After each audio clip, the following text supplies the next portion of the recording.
We are live.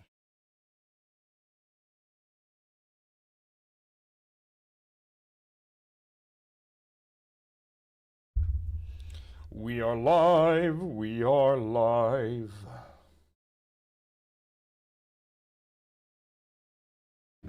Hello, everybody. Welcome, welcome, welcome, welcome, welcome, welcome, welcome. Hi, everybody. ER hard tiddly D. The pirate life is the life for me. Hello, everybody. How y'all doing? Happy Tuesday. Happy Wednesday. Jesus. Happy Wednesday. Close enough. Close enough. Same thing, different day. Same thing, different day. Grieving from Wisconsin? Yeah, no, that sucks. That sucks. But listen, you gotta look at the bright side. The bright side is this is just a gubernatorial race. It ain't the House. It ain't the Senate. It's not as big of a deal as if like Abdul had lost, you know? But also, guys, remember, we are literally incapable of winning them all. You are incapable. It's not possible. You can't win them all. And you won't win them all. And you need to accept that reality. The win rate is still insane? Absolutely. Absolutely. You're still seeing the rise of the DSA. You're still seeing the rise of progressives. You're still seeing the rise of the left. But frankly, you're not going to win them all. You're not going to win them all. U.S. mutiny is starting soon? Yeah, well, I mean, I don't know about mutiny, but we already have people abandoning their post. So, that's happening. But yeah, no, I still do think Trump is going to nuke Iran. And it's not just me who thinks that. Tucker Carlson thinks that. I mean, he's one of the far-right extremists who hung out with Trump regularly. That guy probably knows Trump better than any of us. Robo-docutussie? No shot. A robo-docutussie? Good morning. Get in, loser. We're destroying the white race. Oh yeah, I saw that clip going around. They're like trying about Hassan saying like, yeah, we're gonna spread our bloodline. We're gonna fuck your wives and your daughters, man. We're gonna destroy the white race. And like everybody thinks that he was being fucking serious, which is so fucking funny, dude. I'm telling you, I can't wait till I'm Hassan's age and they start to do that shit for me. I mean, they're going to be posting clips, and you're going to be 8 years older than you are now, and you're going to see your little fucking username right here and go, oh my God, I was there when he said that. Oh, it's going to be great. It's going to be great. I can't wait. I can't fucking wait till it's my turn. Hello, everybody. What's going on with the sailors? We're going to talk about it, but long story short, before we dive into it, many sailors aboard the USS Liberty are beginning to at least attempt to abandon ship. They're trying to, just get the fuck out of there. I mean, they've been there for, 9 months now? It is the longest deployment of a battleship ever in American history. They broke a fucking record for it. They were supposed to be there until May, and now it's looking like they're going to be there for an extra, probably for a full year, if not a year and a half. The race was so close, it just proves that there's a hunger among Wisconsin Dems to go further left. Some people just fell into the electability trap. Yeah, I mean, I was talking with Hovey about this morning. This is not the fault of the voters. This is the fault of Francesca Hong. That you have to point the blame where it belongs. Francesca had the politics, arguably better politics than Abdul. But what Abdul had that she didn't was the online presence, the personality, the riz. Francesca had no online presence, no riz, no motion, really. Yes, she had the politics, but it's a two-fanged beast. You need the politics, but you also need a really strong personality. People need to want to vote for you, not choose to vote for you because it's they're politically aligned with you. They also need to like you. They need to hang out with you. They need to want you to be their fucking leader. Yeah, she did an aura farm. So does Iran have nuclear weapons yet? No. Yeah, no riz, no vote. No riz, no vote. You got to remember, a lot of people in the United States vote based on vibes, You need to have good vibes and good politics. Our leader is right here. You don't want me as a leader, bro. Trust me. You make me a fucking leader, I end up like Daemon Targaryen. I'll just start burning shit down. They're like, Codex Zeus! Sorry, but I disagree with you, Chris. Many Wisconsins picked David simply for risk aversion. Her party was out and about doing everything they can to get her name out. No, they weren't. They were not doing everything they can to get her name out. And I know this because I am plugged in for a living, and I hadn't heard of Francesca Hong until about a month ago. Okay, and that's not to say that like I am the harbinger of socialist values, but if this is my job and I haven't heard of you until a month before your election, that's your fault. That's not my fault. That's your fucking fault.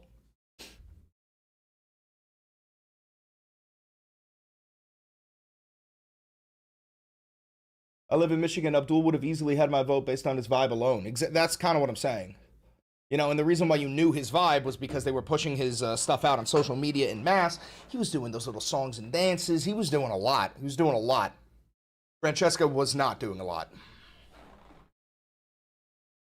Dude, you were hilarious on Ginny Said So. Oh, you know what? I should probably bring that up.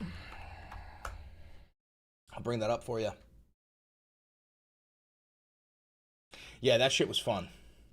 She hit me up. She was like, "Hey, could you do this for me? Like, you could write up a script." I go, "Nah, I'll just one take improv it," and it worked. It worked. Is Valenti shitting on Wisconsin? Agreed. We tried, but Wisconsin is still fucked. No, I'm not shitting on Wisconsin at all. I'm not saying. I'm trying to say that this is not the fault of Wisconsin voters. This is the fault of the failures within Francesca Hong's social media team, within her own lack of a personality. You know. That's really it. Everyone look up your state to get involved to start a petition for initiative, the Senator's Son Act. And yes, vote to send us to war is an automatic drafting of that senator and representative's son. I don't know what you mean. Oh, you're saying that if a senator votes to send us to war, they and their son have to go. As much as I agree with you on that, that will never be passed. You need the Senate to vote on that, and the Senate would not vote to send themselves to war.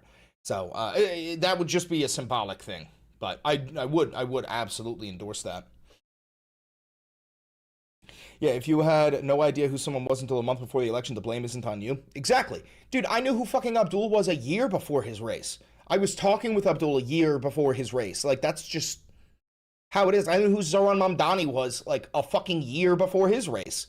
Same thing with Claire Valdez and Daria Lisa. Like, it is not the fault of the voter for not understanding who you are, who you're... They understood her politics, but they didn't understand who the fuck she was. Anyway, here, I'll show you what happened, what we did with Ginny Said So. Shouts out to Ginny Said So. Breaking news. Donald Trump has been downgraded from Air Force One to DoorDash.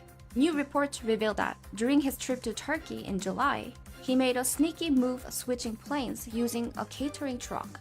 We now have the truck driver who witnessed the unusual operation and is now sharing his experience with us. Can you tell us exactly what happened? Hi, thanks for having me. Yeah, it was quite a surreal experience. You know, I am a truck driver for Feed the Beast Catering Co., and I had just clocked out of my shift. Suddenly, I look out of the passenger side of the delivery truck, and I could see my boss full tilt sprinting across the tarmac. I could see behind him was J.D. Vance, the Vice President of the United States of America, Stephen Miller, Pete Hegseth, and Marco Rubio, all four of them pushing this cart. It was one of the catering carts that we typically use to deliver food to these events. There seemed to have been some sort of a fabric, almost like a blanket covering all the sides. And those four men were genuinely struggling to move whatever this was, so it had to be incredibly heavy. And my boss, he runs over to the window and he says, "No questions asked, I've got a fat roast pig, and it needs to be delivered to that plane immediately." So I don't ask any questions. I get out of the truck, I open up the back, I lower the ramp, and then they roll the cart near me. And as soon as the cart was within range, I smelled poop from a butt. I smelled shit from an ass. And I pieced together immediately, I said, "Oh my God, the roast pig is the President of the United States of America, King Shitty Boy." So they said to me, "We need a fifth man. There's no way we can push this 400-pound fat bastard up that ramp." So I jumped in and I started to help shove. And then I could faintly hear, coming from the inside of the cart, it sounded like, "Oh, please don't let me die. Oh, my God. Oh, my fucking God. I don't want to die. I'm not ready to die." So I pieced together quite immediately that was, in fact, the President of the United States of America. We delivered him to the plane without a hitch. Well, now it finally makes sense. All those videos of him falling asleep during White House briefings, we thought he was bored. Turns out, he may just be losing sleep at night. Apparently, Iran has this man checking under his bed every night. Fertility rate to drop below 1.5. I got him before he got me. That was just a few months ago. And now, he's hiding in a catering truck because he's worried they might get him back. With that, we're left with 3 critical questions. Did the Secret Service select leave at door? Did the journalist who remained on board get chicken or beef? When, Iran? When? Follow for more developing stories. Good night. No, but that's true. I am actually a delivery truck driver for Feed the Beast Catering Co. And as soon as that cart pulled up, it did smell like poop from a butt. It smelled exactly like shit from an ass. And there's only one man on earth who smells like poop from a butt and shit from an ass, other than Asmongold. And there's no way Asmongold was that heavy. There's no way Asmongold was that heavy. We need merch that says poop from a butt, and then in the back, shit from an ass. Oh yeah, we gotta finish the thumbie. Alright, so here's the thumbie. Alright, so I'm thinking, what am I thinking for this? What am I thinking for this one? How about this? How about this?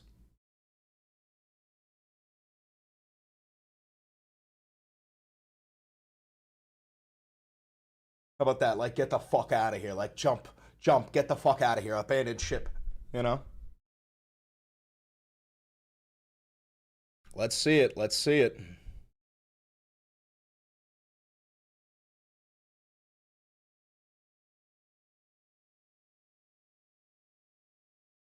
I love you, Chris. If you loved me, you would send me money. I don't know if Super Chat is working, man. Pretty sure it's not working.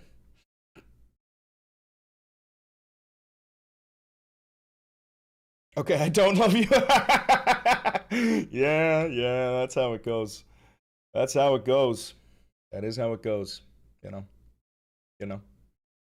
Anyway, let's get a comb through on the Docu Tussie.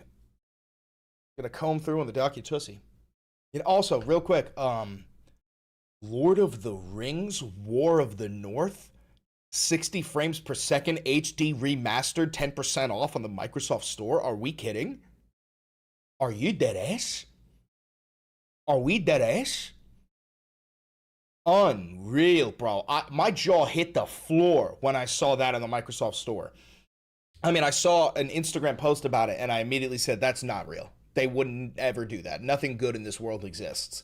So I checked the Microsoft Store, and there she was. There she was. Thank you for the $2. Thank you for the $2. Thank you for the $2. I appreciate you all. Thank you very much.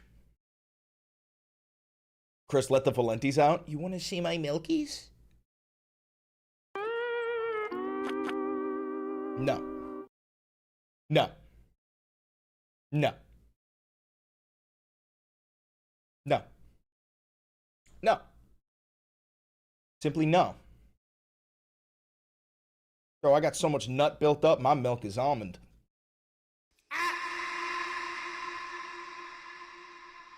Alrighty. Say something if you see this. Hello, comrade.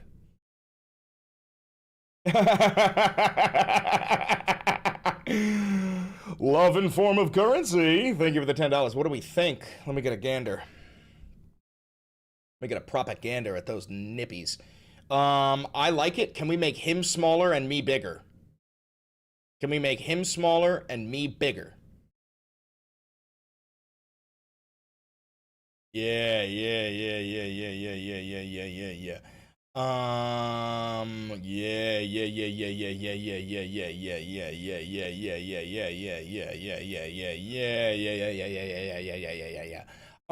I'm also thinking we might want to lower the guy on the right because that's his government name on his chest.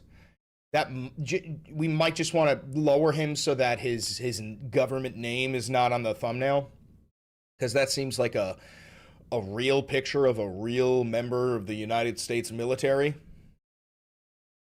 That is the head admiral. Oh, okay. Then fuck it. Then you can keep it. I thought it was just some random guy. Some random sailor. Thanks for becoming a member for 12 months. I want to see your produce. I want you to produce me some produce. Show us the lenties. Not going to happen. But thanks for becoming a member for 12 months. Much appreciate. Much appreciate. Much appreciate. They are now saying that COVID-19 shot was an abortion pill the whole time. These people are nuts.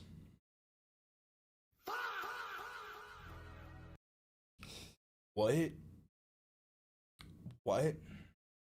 What the fuck? Like, what? That's so stupid. Ever play Cyberpunk? Arasaka feels like coming that could exist IRL, and I don't like it. No, I've never played Cyberpunk, but I do know the plot line of it. And yeah, no, Cyberpunk 2077 is just a documentary about the year 2077 from a time traveler. Thank you for the $2. Show the lenties, please. You're not seeing the lenties. If you want to see the lenties, somebody's going to have to donate $50,000 in order to see the lenties.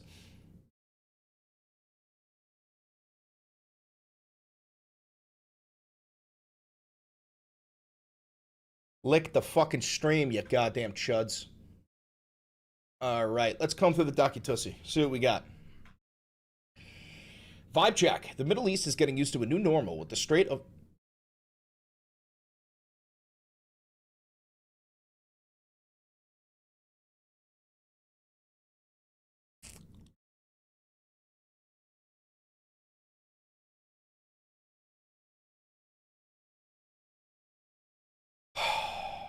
With the Strait of Hormuz, with the Strait of Hormuz now clearly under Iranian control, the Iranians themselves acknowledge that this as being even more important than having a nuclear weapon. We even have an Iranian IRGC general sit down with an interview. I watched that this morning. Hopefully, you got a link for it in here, and then I can pull it up. Meanwhile, on the home front, the U.S. had another set of primaries to help show the reflection of what the American people are wanting. Despite the upset in the Democratic governor race in Wisconsin, Francesca Hong, unfortunately, by just half a percentage point, lost her race. The American people are looking up, realizing just how naked this corruption has been, and the people are demanding change. I want to see the, hold on, NBC, Wisconsin governor. I've heard enough. $1 billion to Israel Valenti. Yeah, look at that, man. Look at that. Look how close it was. So she had 39.3. He had 39.8, which leads me to believe that whoever the fuck this person is, Kelda Roys, who the fuck do you think you are, Kelda?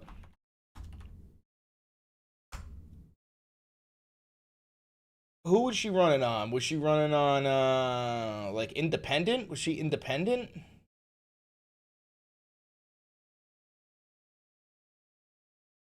Progressive. You know, like, just fucking step down. Just fucking step down. You know, you clearly have no fucking motion, bro. Step down. And then those fucking votes would have gone to Francesca. Jesus Christ. I saw the strike through. But yeah, that's a damn shame. It's a damn shame. I sent you the link to the interview. Oh, okay, let me check it out. I watched it this morning. It's really good.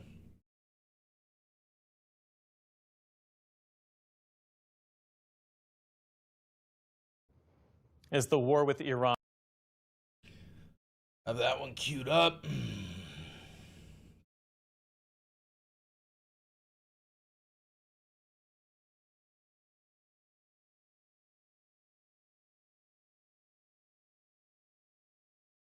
Oh, this is cool. Mammon, the sin of greed. Zoran Mamdani. Oh, hello. Bobcat kittens in a tree. Hi. I want to pet that dog. Oh my god, I didn't even see this one. I didn't even see that one. Jesus Christ. Yeah, I can't believe Darlene Graham actually gets this NBC News position. projects that Congressman Ralph Norman will advance to the runoff in the South Carolina Republican primary for the United States Senate. He will face the appointed incumbent, Darlene Graham, sister of the late Lindsey Graham. I can't believe that this is legal. I cannot believe that that is fucking legal. That runoff will be held 2 weeks from tonight. It will be Darlene Graham, it'll be Ralph Norman, and now the question will become, how does everybody react to this? Like, I can't believe that shit is fucking legal, dude. It's diabolical, bro. She has never had a position of power in her entire life. She has never been in politics her entire fucking life, and then seemingly she gets appointed the goddamn senator because her fuck-ass, traitorous brother died. Oh, God. Oh, yeah, I saw this footage. This was fucked. You almost ran us over. Yeah, you recorded us. You almost ran us over. I didn't almost You run almost ran us over. You're Stop so playing. full of shit. Stop playing. You are full of shit. All right? You're not funny. You're not funny. I will arrest you. Keep it up. I'm a legal citizen. Keep it up. I don't care. Oh, I'm a legal citizen. He goes, I don't care. Yeah, that tracks. my We goodness. have to try to lock you up. Okay. For what? The one that tried to run us over. Run you over when? I got recording. I got dash cam. I got dash cam. That's a lie. Y'all fucking full of shit. You're full of shit. I got a dash cam. I never tried to run you over.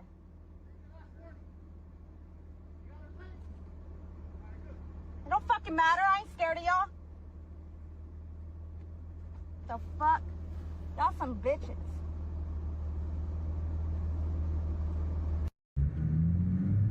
You're a fucking bitch. Turn right. Then turn left.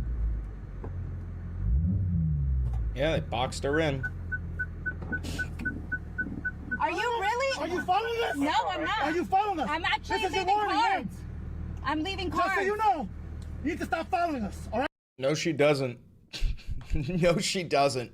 There's no law that says that you can't follow around ICE. That's just bullshit. You just made that up. This is your warning. Stop following us. Yeah, you recorded us. You almost ran us over. I didn't almost You run you almost over. ran us over. You're Stop so playing. full of shit. Stop playing. You are full of shit. All right? You're not funny. You're not funny. I will arrest you. Keep it up. I'm a legal citizen. I don't care. Oh my goodness. We have to try to lock you up. Okay. For what? The one that tried to run us over. Run you over when? I got recording. I got dash cam. You want to say hi? Come here. You can say hi. Come here, buddy. Hi, handsome. You have a wet nose. Did you just drink some water?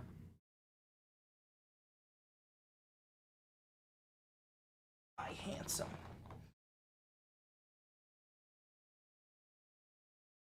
Hi, pretty boy.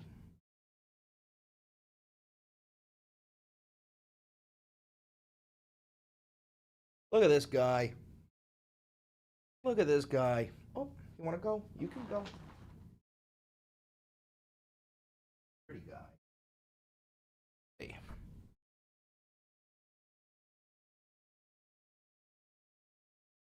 Nothing behind those eyes? Nah, that's Luigi. Beans has thoughts. Beans has thoughts for sure.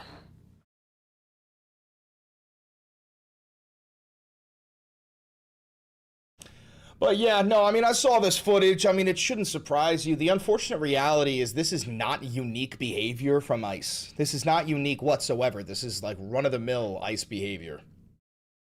Oh yeah, we got that one.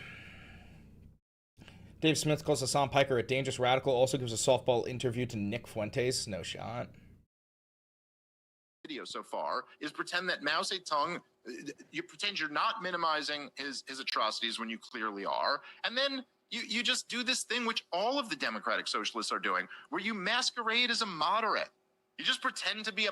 I don't think there's a single DSA member who masquerades as a moderate.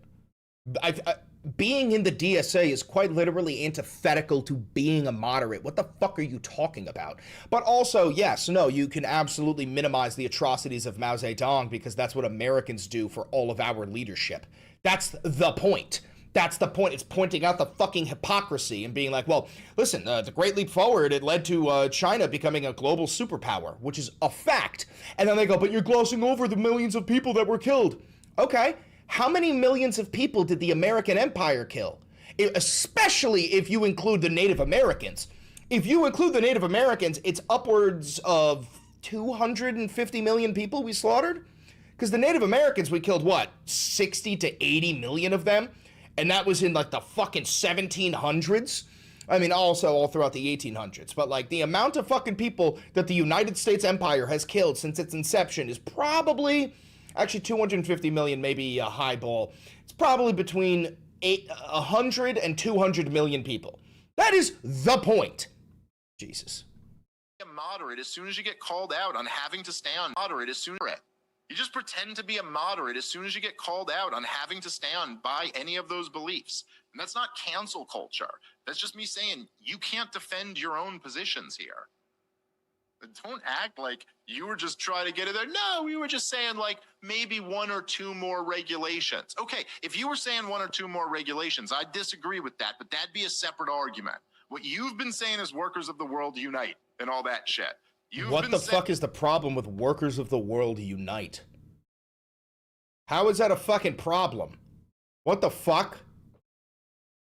Saying that you are for collective ownership of everything. So make it very clear and say it so all your commie listeners can hear you too. That actually that's not what you stand for. That's not at all what we're even talking about.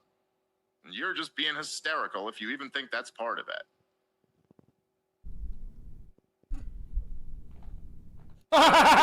It's a peace through strength, essentially. I mean, I've been hearing peace through strength out of the Republicans since Ronald Reagan. Why wouldn't you include the American Indigenous Genocide? Well, I mean, because for a large portion of time, the American Empire didn't exist. That was a colony owned by the British Empire. That's what I'm trying to say, is that a large portion of those Native Americans that were killed were technically not killed by America because America didn't exist. They were killed by European colonizers who came under the British flag. That's the point that I'm trying to make. And I was too young to remember Ronald Reagan, but I know he said it. They've been saying it my entire lifetime, and all we've gotten for it is permanent militarism, forever wars, crushing debt, and so... Don't get me wrong, I guess maybe where we could agree, and then we could leave it at agreeing to disagree, is that I'd prefer we be more involved in our backyard and not around the rest of the world. I'd prefer it be in our national interest rather than in some other country's interest. Or, by the way, I don't even really think any of this shit is in Israel's interest. I think this is in what the Likudniks perceive as the interest of greater Israel. I think they've gotten Israelis killed and probably made them more of a hated pariah state than ever before. But I also think in the same sense, it doesn't really seem to be the way DC works. They're not really working in the interest of the American people. I agree. I mean, I think diplomacy is preferable where possible, but sometimes it's not possible. And it sounds like a lot of this root causes, you know, it's like when you go to these Democrats, they say... Also, if the DSA were communists, why the fuck do the communists hate the DSA so much for not being communists? Like, do people forget that communists don't... do people forget that communists exist? Like, they exist. The American Communist Party does exist. There are communists, and they fucking despise the DSA for not being communist, right? So, what the fuck? Well, the reason these kids are committing crime is because they don't have, like, after-school programs, and it's like, dude, That's they need true. to go to jail. Like, cops need to beat the shit out of them and take them to jail. And with Venezuela, it's like, look, Rick Grenell proffered a deal with them. They didn't take it. I mean, because they wanted Maduro to stay in power. And our sticking point was, you got to realign with us, and Maduro's got to go, and they wouldn't agree to it. So we had to go in and take care of them. And I agree with you, though. I'm a restrainer. I believe in restraint. You know, I think that we should be... Joe Biden's prostate cancer is getting worse. Yeah, well, that's what I call karma for funding a fucking genocide. Don't expect me to feel very pity. selective in our engagements, keep them in our backyard, prefer Daily Hog Check, it's leaning to the left. diplomacy, but sometimes you got to kill people.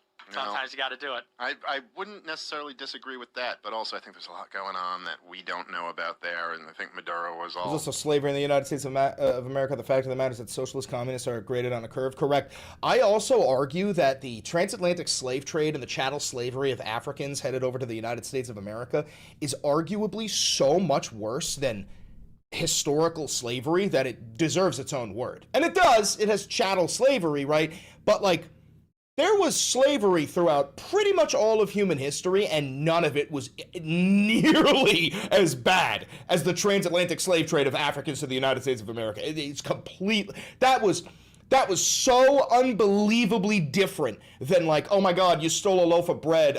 You can either chop off your arm or enslave you for 10 years. You know what I'm saying? A lot different.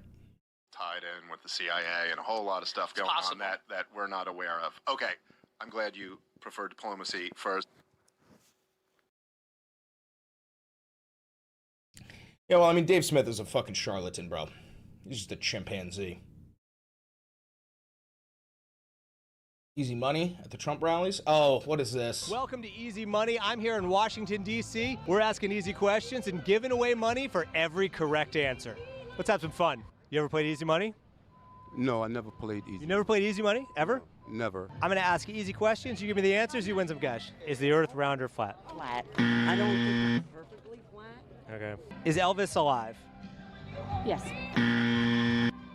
Who won the 2020 election?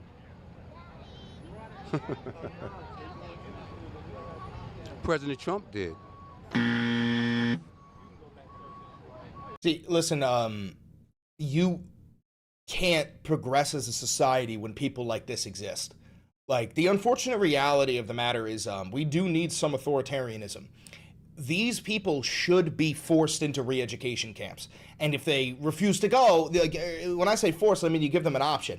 You say you either have to go to a re-education camp or you lose your right to vote. And I don't say that facetiously or sarcastically.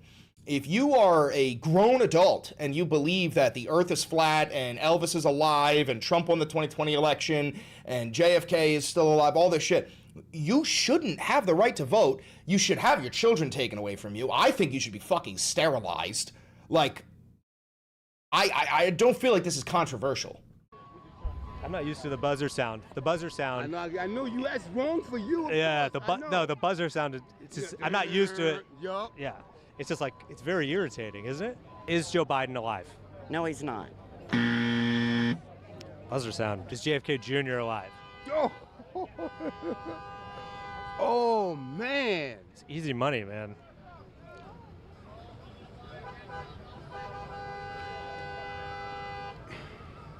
The guy who died in the plane crash. I know, man. The 90s. JFK Jr. Is he alive? Michael Jackson alive? Yes, he is. Is Tupac alive? Yes. Is Prince alive? Yes. Patrick Swayze. Is JFK Jr. alive? Yes. Is Robin Williams alive? Yes, he is. We have to get some of them right, you know? No, he is alive. The game doesn't work unless I give away money. It's easy money. Welcome to... Oh my God. Those aren't humans, bro. Those aren't humans. And no, this isn't satire, man. This is what Republican values. This is what QAnon has done to an extremely large amount of people in the United States of America. It's so fucking bad, man. Motorcycle airbag suits? What the fuck is this? Thank you for the $5. Listen to these people make me understand why the Soviets resorted to getting rid of their political opposition by force. Yes.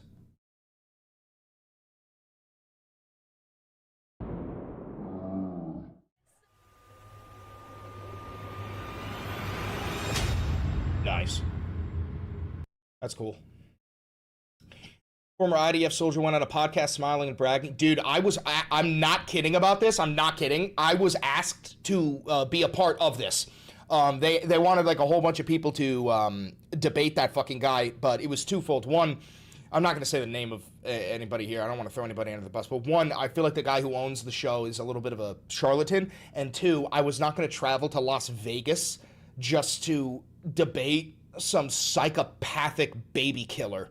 But no, I was asked to be a part of this shit. This is not Jubilee. Fuck up, you genocidal fucking freak! You genocidal fucking freak! Shut the fuck up! You can't do shit, my brother. Dude, stop it! You wanna play? Hey! You can't do shit, my friend. Please don't. Yo, low key, that table slide was pretty sick. Look at this right over here. That's pretty slick.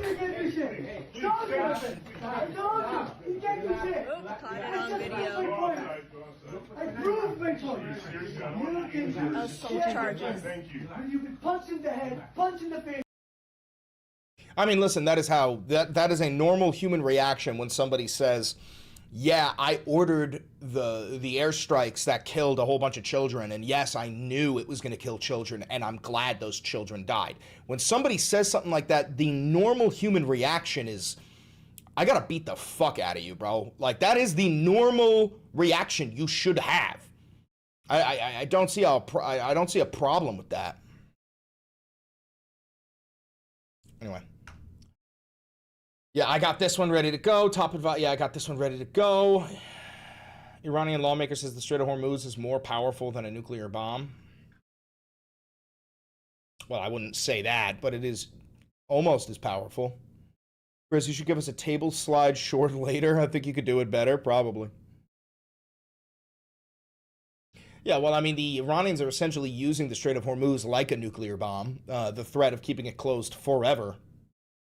Iranians, you really have proved that racism is okay towards you. What?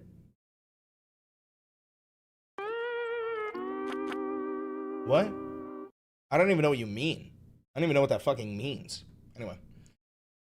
Oh, Iran tracked Trump down to his exact hotel floor as a missile threat triggered secret escape from Turkey. Get the fuck out of here.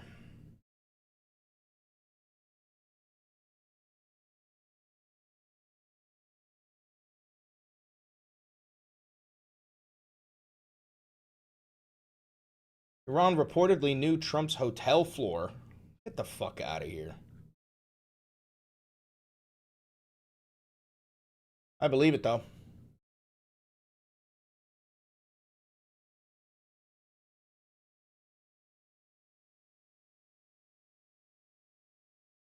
Oh, yeah, ICE plans on giving electric shock gloves. Or the government plans on giving electric shock gloves to ICE agents.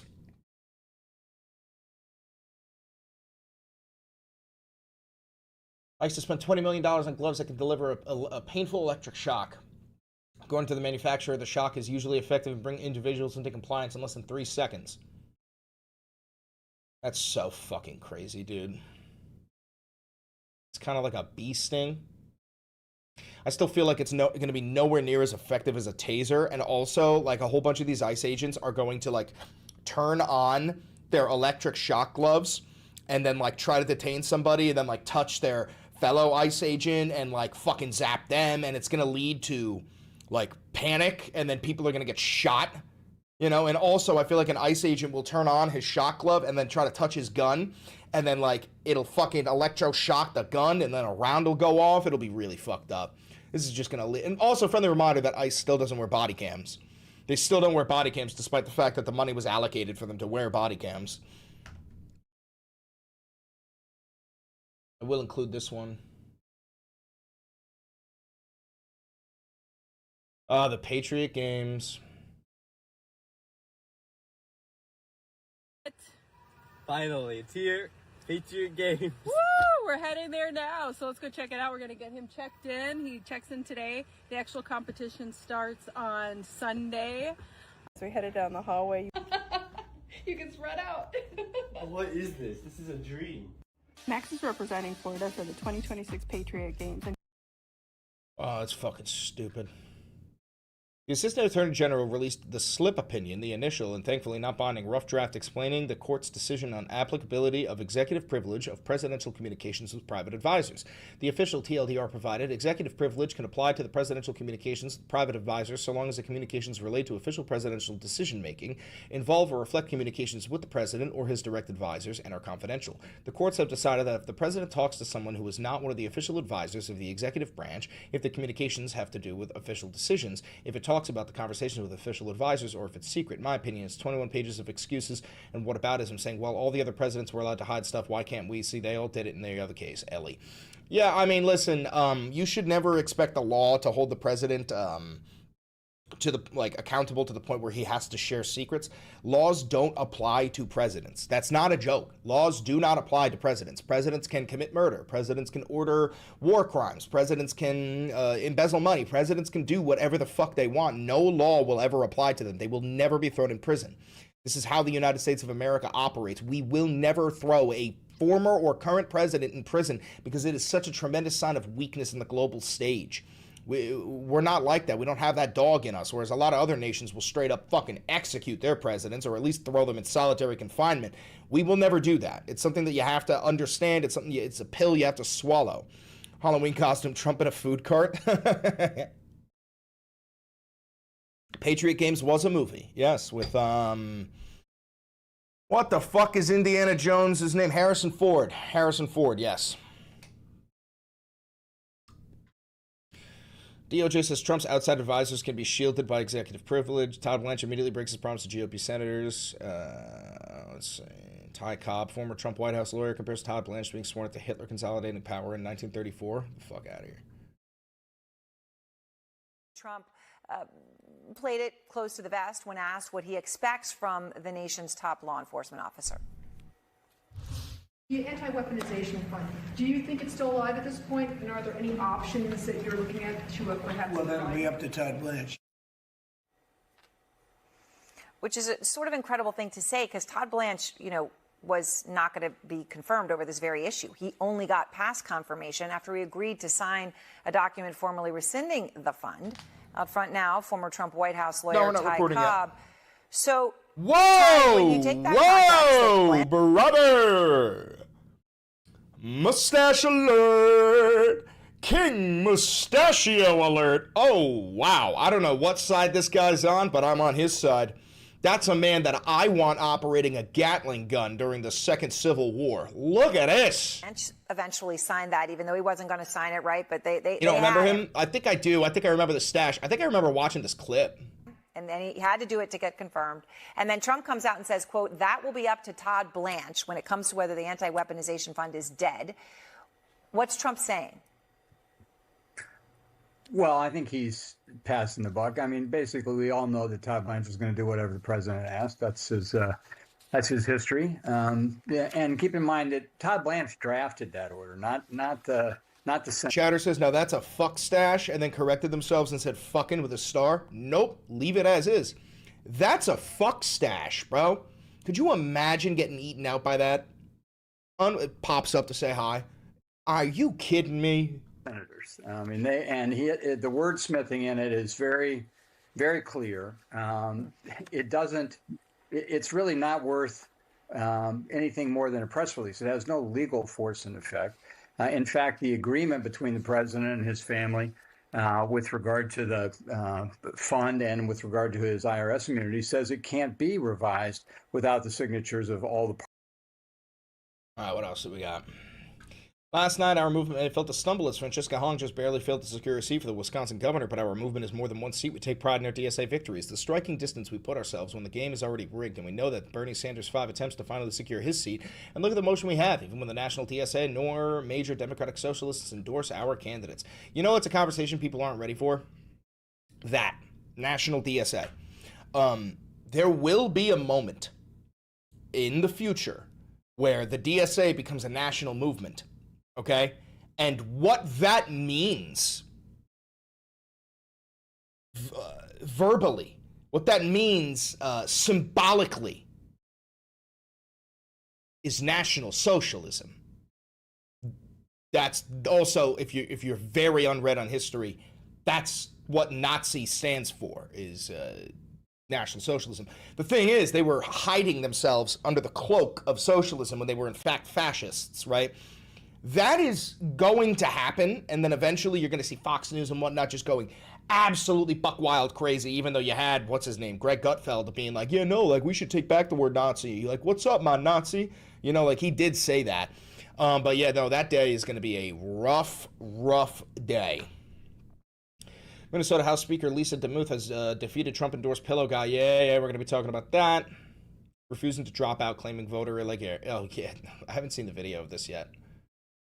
Is there a video of him bitching and moaning? Let me see if I can pull this up.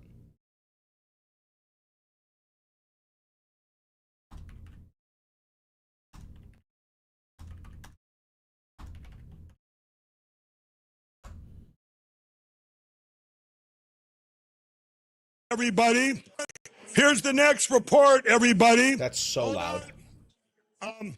We just gained 5,000 votes, and we gained 5,000 votes, everybody.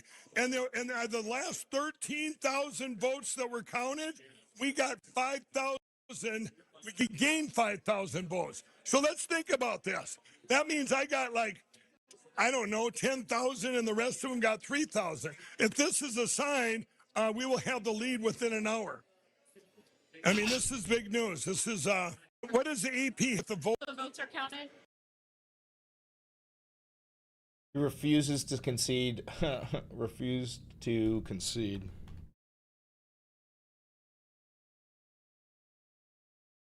With the $10, it really disappoints me that this country is so weak and feeble that it can't even muster the bare minimum of resisting fascism, even compared to its past. This country is revolutionary malnourished. Yeah, well, excuse me, I'm sorry. You have to realize that America was built upon and founded upon imperialism, white supremacy, misogyny, all these terrible values, and fascism aligns with those values. So if somebody is a quote-unquote traditional American, fascism makes sense to them. It is what we have essentially been heading towards the entire time. This is not, it's not like fascism is a outlier. It is exactly where we have been heading the entire time. So for a lot of Americans, they just don't recognize it as being a bad thing. They recognize it as being the status quo. I want to hear him say that he won't concede. Is that in this clip? Power, will you concede? If who does? If the AP calls the race. What is the AP? The voters. What the AP? Why would I listen to the AP? There's 265,000 votes left to count. I'm down by 18,000 now. We just gained 5,000. I'm not going to give up this race until the votes are counted. That's nonsense. Until all the votes are counted. Till the votes are counted where I can't win. I mean, why would I call it now? Should I say it again? Now there's 264,000 votes left to count out of the last 13,000. Jesus Christ, what a fucking loser. Penny Flanagan wins her primary.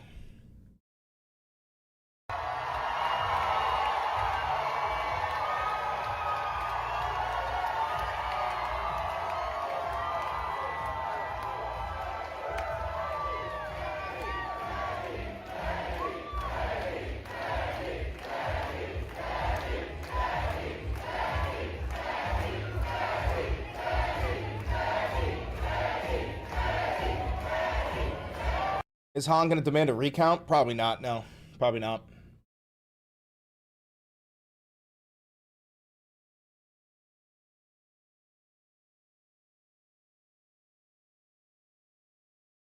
AOC splits from her fiance? Yeah, heard about that. Heard about that.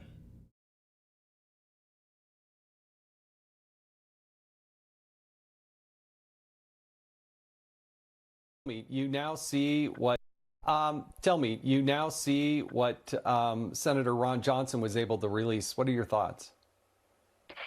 You know, it's disgusting and it's criminal, in my opinion. As a mother, I can't imagine being pregnant, listening to the man in charge straight up lie to the American people.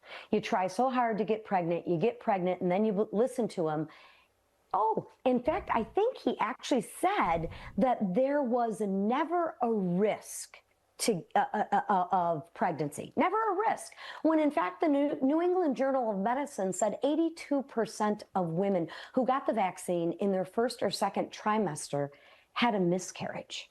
That is so blatantly false and so dangerous to say on the fucking airwaves. I mean, that is criminal. And it's disgusting. And it's also not true. This man should be held accountable for it. Jesus fucking Christ. My God, bro. We literally are. This is a nation of chimpanzees, dude. This is a fucking nation of chimpanzees. 2,000 gamers to fill air traffic controller jobs. If they fuck up, people die.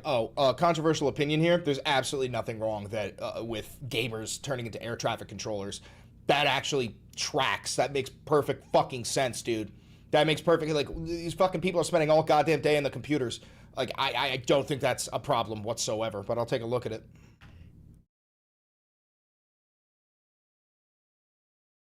All right, the FAA is hiring, really hiring, looking to fill thousands of air traffic control positions, and it might surprise you who they are targeting with this new campaign. I got an exclusive look inside a tower in the busiest airspace in the world to hear more about the FAA's game plan and the high-stakes jobs that keep our skies safe. So when I'm sitting on an airplane and they're like, we're being held by air traffic control, that's coming from here. Not exactly.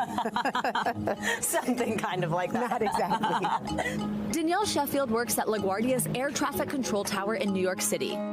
This airport has the busiest airspace in the world. She gave us an exclusive look inside. At any point in time, when we're busy, there could be 50 to 60 pilots on the radio, and there's only one of you. All those buttons and screens might remind you of some kind of high-stakes arcade, which is why the FAA is hoping to recruit more people like this. Oh, come Marcus on. Bryce is a supervisor at Joint Base Andrews, keeping the skies safe. Oh, okay. I thought they were talking about the kid. I thought they were talking about the kid. I was like, get the fuck out of here. For Air Force One. He's also a big gamer. How often do you call on the same skills that you would use for a video game? Very often. You've got to pay attention to the map. You're constantly scanning and watching what's going on. You're memorizing maps and locations like they do in certain games. The FAA's new... Yeah, I see no issue with this. I don't understand the liberal freakout over this. This is totally normal. Hiring campaigns targeting young, diverse... And also, I'd like to say one thing. Gamers, like, everyone's a gamer. Quite literally, the #1 demographic of gamers are, like, white women over the age of 50 because they're playing their phone. Everybody is a fucking gamer now, dude. Candidates with the hand-eye coordination and spatial skills you might find in gamers. And it's so tactical that when we're up there in the tower, we're talking to each other, we're coordinating with each other, we're coordinating with other facilities at the same time to make these moves happen. The fun of playing... Oh, this kid's talking shit.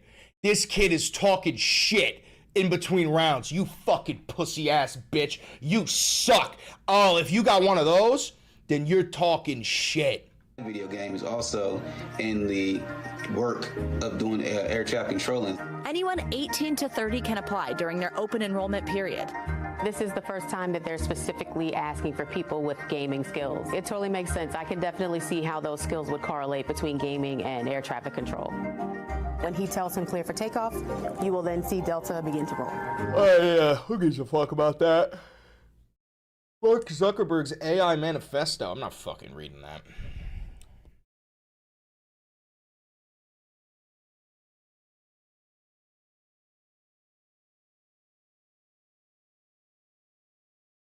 Well, a family in North Carolina is dead because they could not pay their $2,000 electric bill.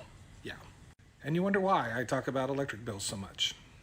Rocky Mount, North Carolina, deaths raise concerns over town's utility payment policy. 3 people dead, all adults, and their 3 dogs, after the city refused their attempt to make a $1,000 payment on their electric bill to try to keep it on. The city refused, cut the electricity off.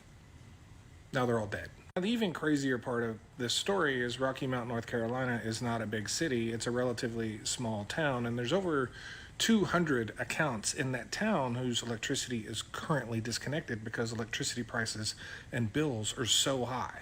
The people on the city council are literally trying to get the city to stop disconnecting people's power in that town. You have to remember, if there's over 200 accounts without power in that town, say 3 people per home, that's 600 people in a relatively small town that have no electricity in the middle of August. And just recently, there was an investigation into the city by the state auditor, I believe, to see how they were actually reading meters and things. How did they die? They didn't die simply because the electricity was cut. I need to know how they fucking died. What, did they fucking boil to death from lack of air conditioning? What, did the smoke alarm not work because of the lack of electricity? Or carbon monoxide? Like, is he going to mention how these people fucking died? That nature, because people's electric bills had risen by 300%, 400%, 500%. and the investigation found that they had done nothing wrong.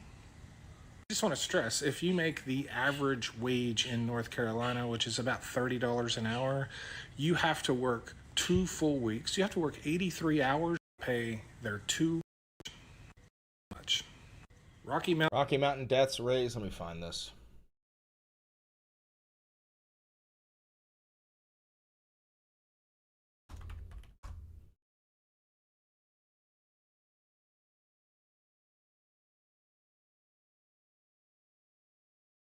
How'd they die?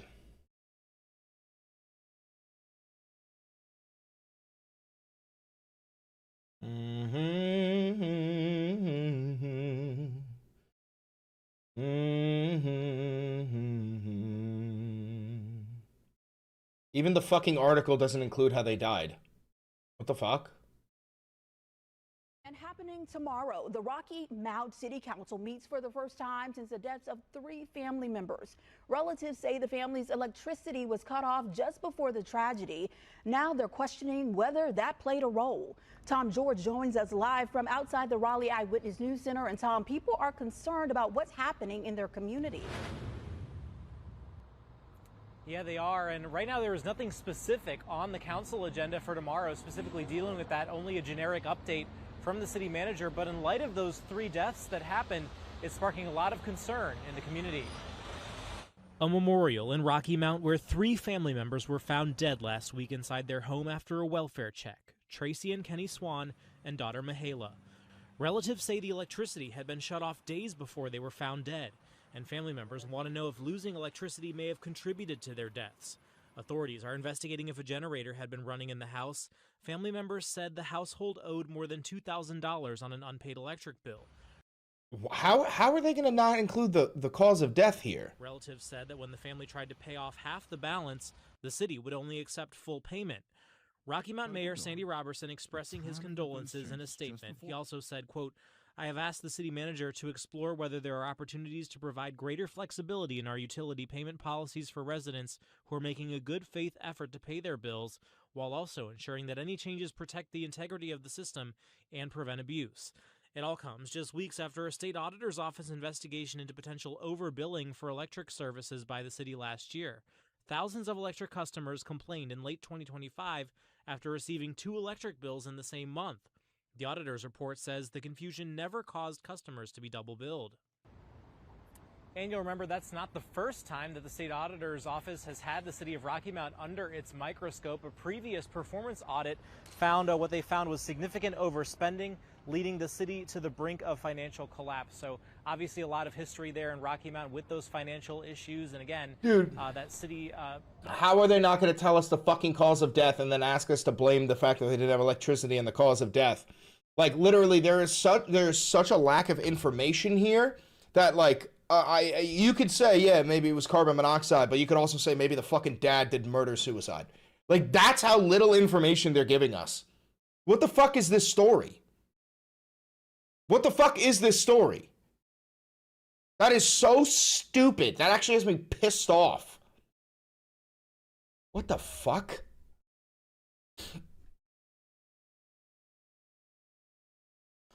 Good work, OAL. Good work. What does this say? No AI. Good. Good. Bro, they mentioned a generator running inside? Yeah. They also didn't include anything about it. Like, are we saying they died of asphyxiation because of carbon monoxide? Or, like, what? They're just saying they fucking died. They're not including anything.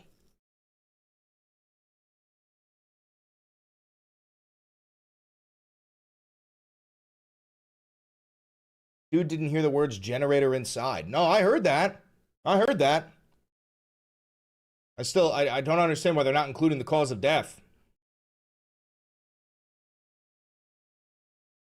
The entire family died. Think about that. No, I know. I heard that. Carbon monoxide poisoning. They also should have had carbon monoxide alarms. Yeah, but if the electricity is not running, the carbon monoxide alarms won't go off.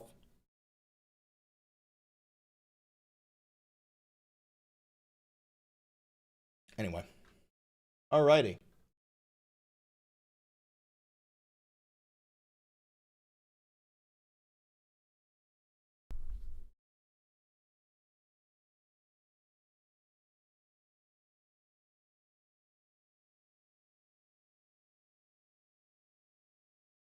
Okie dokie. Y'all ready?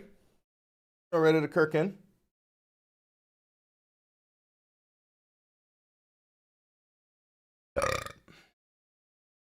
Y'all ready to kirk in?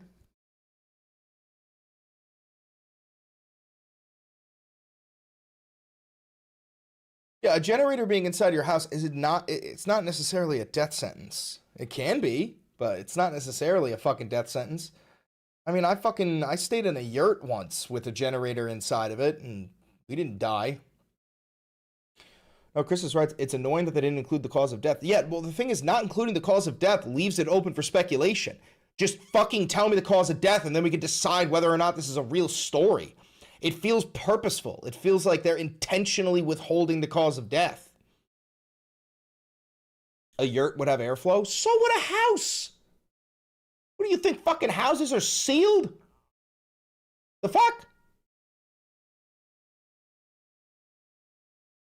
Yeah, the cause of death being left out is completely intentional. Coroner probably hasn't released a cause of death. That doesn't stop him to fucking speculate. That doesn't stop him from speculating.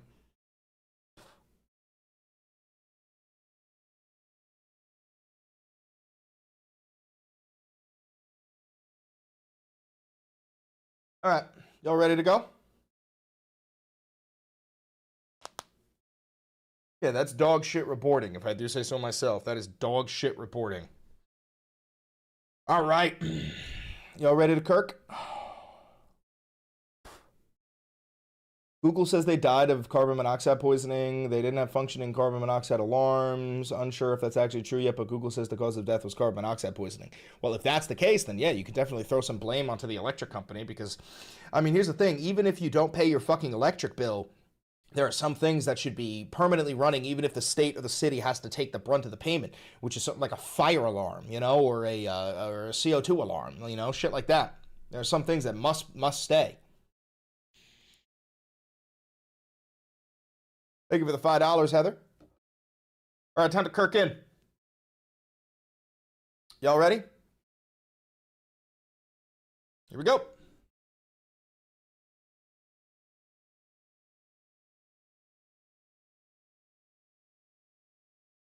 U.S. sailors are trying to abandon ship because of how long they've been stuck on the USS Liberty, which just broke a record for the longest deployment on sea in the U.S. military's history. I think it's been about 9 months that the sailors aboard the USS Liberty have been on sea. They went to port once, but they also weren't allowed to leave port.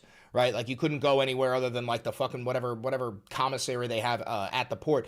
But there's also just like the showers aren't working. There's mold everywhere. Their rations are running low. There's no fucking soap. It's really, really, really bad on the USS Liberty right now. And there's a new story coming out from the Military Times that multiple USS Abraham Lincoln sailors have tried to jump overboard amid extended deployment, according to their families. It is really, really bad. And just so you understand, there are men aboard this ship who left probably like a pregnant wife and are going to come home to a child they've never met. There are men aboard that ship who left behind a non-pregnant wife and they're going to come home to a kid that is not theirs. That's how long these motherfuckers have been at sea. By the way, we lost the war. We sent these guys out for 9 months and we lost the fucking war. It's absolutely diabolical. We're going to be talking about that. And obviously, the pedophile Fuhrer is losing his fucking shit over how weak he looks, especially with the fact that we're now getting reporting. We covered this yesterday, how there was a credible threat on Trump's life while he was in Turkey. So what he did was he got off his Qatari jet and then got on the traditional Air Force One jet with his staff and with all of these journalists, and then snuck out the back in a food cart and then was loaded onto a food truck, and then they drove that to a different plane with him and Pete Hegseth and Natalie Harp, the one who sucks him off, and got on that plane and then flew Air Force One they had Air Force One in the air as a decoy with a bunch of his staff and all these journalists, hoping that if the Iranians try to shoot down that plane, he'll be on this plane. Just an insane sign of weakness, right? So he's losing his shit over how weak he looks. So he's trying to, show off like this faux strength, I got a Truth Social post for you. And then just him straight up lying for 33 seconds straight, which is honestly a short amount of time considering how much he usually lies. We have an interview with a top Iranian Revolutionary Guard Corps leader, that is the IRGC. It is astounding that that PBS is interviewing this guy, and it's great. We're also going to be talking about how Francesca Hong lost her gubernatorial race in Wisconsin by less than 1%. She had 39.33% of the vote, and the winner, David Crowley, had 39.81% of the vote, which is so unbelievably slim of a margin. And let this be a lesson, excuse me. Sorry. Let's be a lesson to you that every single vote counts. You know, I'll just show you the numbers real quick. By 4,000 votes, she lost. You know, and I guarantee you there's probably more than 4,000 people who were like, I'm not going to go out and vote. Francesca's going to win anyway. And also let this be a lesson to never trust a single poll ever, okay? Granted, you should have learned this in 2016 when every single poll said that Hillary Clinton was going to win, and then Donald Trump became the president of the United States by fucking sweeping margins. So always remember, never trust a poll. And also, even the Michigan Senate race, you know, the poll said that Abdul El-Sayed was going to win by like a fuckload, and he only won by like 1%. So just genuinely never, ever, ever, ever, ever trust a poll, okay? That is a lesson that you should learn here. Mike Lindell, the MyPillow guy, the crack addict, he lost in the Minnesota GOP gubernatorial primary, and he is refusing to concede to his opponent. That shouldn't surprise you. Darlene Graham, Lindsey Graham's sister, who was handed his Senate seat after he died, she is like saying, I'm not being handed this seat. You literally got handed this seat. Like, I don't even know how this is fucking legal. How Lindsey Graham dies and then they put in his sister. They appoint his sister. That is so unbelievably diabolical, and we're going to talk about her Senate primary heading to a runoff. And then a little Valenti Videos vindication moment where I told you the other day when Trump came out and called Abdul El-Sayed a jihadist, and he said that one of his friends called him up and told him, you got to start calling this guy a jihadist. I guarantee you that was Laura Loomer. I said this yesterday on stream. I even made a post about it on Twitter. I said, I guarantee you that was Laura Loomer. Laura Loomer comes on Twitter and says, yeah, that was me. So I was right. And then the last story we're going to talk about is how the federal government is giving ICE up to $20 million so they can have shock gloves, right? Like, not like a taser, a glove that can tase you, which is so stupid. Such a waste of money. It's going to cause so many fucking problems. Fucking ICE agents are going to be tasing each other left and right. They're going to be tasing themselves. They're going to be pulling out their guns and tasing themselves and unloading fucking mags. It's so fucking stupid. And friendly reminder that they still aren't wearing body cameras, even though the money was allocated for them to wear body cameras. And again, friendly reminder that them wearing body cameras is not enough. You know, there's like a lot of liberals out there who are like, ICE isn't trained enough. Huh? That's your complaint? That's your solution? Give them body cams and make them train more. Nah, fuck you. Abolish ICE entirely and fucking indict all of them. Anyway, a lot to talk about, not too much time to talk about it. So before we do dive in, hi, how are you? I'm Chris Valenti, and this is the Valenti VOD. This is real independent media. I've never had a conversation with an advertiser, a sponsor, a billionaire, a government, a PAC, any of that shit. The money that I make on this channel is grassroots funded by you, the viewer, which is why I call myself a megaphone of the people. So if you want to help support this channel, there's a couple of ways you can. Like, comment, subscribe, hit the notification bell, and share this video with your group chat of dumb fuck idiots, okay? Do that, and do that now. If you want to support this channel financially and you want to help the growth of independent media in this fucking horrible Zionist-owned mainstream media country that we live in, there's a couple of ways you can. You could buy merch like the posters behind me. We also have mugs. We've got hoodies. We got low-cut shirts. We got stickers. We got all that jazz located down below. You can click the thanks button down below to tip me directly. You can click the join button down below to become a member of the channel for $5. That'll give you access to member-only content. And if you're already a member, you can gift memberships to other viewers. And then last but certainly not least, you can become a patron on Patreon for $5. However, right now we are running a free trial. So if you don't have YouTube Premium and you want to watch the Valenti VODs without the YouTube advertisements, you can head on over to Patreon. You can try out the free trial. You'll get access to all of my videos. Thank you very much for being here with me. Happy Wednesday. Wednesday. And without further ado, let's just dive into the story about sailors trying to jump overboard on the USS Lincoln, because this is fucking diabolical. So from the Military Times, multiple USS Abraham Lincoln sailors have tried to go overboard amid extended deployment, their families say. Annabelle Loma has spoken with her husband only a few times since he attempted to jump overboard from the aircraft carrier USS Abraham Lincoln during his recent deployment.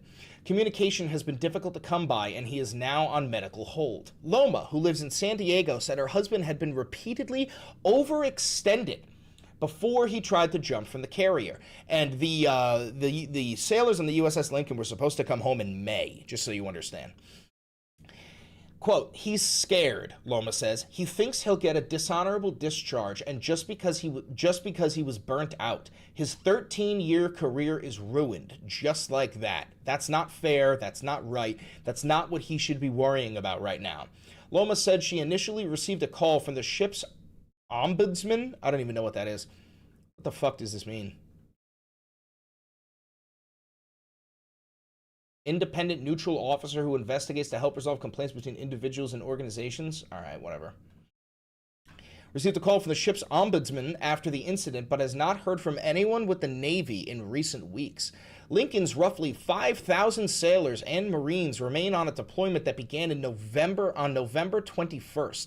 Wow, we are approaching a year. November 21st is right around the corner. The carrier has been deployed for more than 8 months while supporting the U.S. military operations in the Middle East against Iran. The deployment, which was anticipated to end in May, has been extended with no publicly announced return date. Dude, quite literally, Trump is sending our boys out like it's World War I. Like, dude, in World War I and World War II, I'm frankly certain that your deployment was until you were returned home wounded, dead, or victorious. That was it. You ain't coming home till the fucking war is won, dude. That's what Trump is doing with these people. In a separate incident aboard Lincoln, a sailor on watch saw a shipmate preparing to go overboard, and he intervened, according to the sailor's wife, Maria Rodriguez. So, dude, this is multiple sailors trying to jump overboard so that they can go home. Rodriguez said her husband called out to the sailor before reaching the individual and grabbing their arms, pulling them onto the deck. Her husband told her that the sailor had not yet gone over the side when he got there. 3 other sailors heard the commotion and came running to help.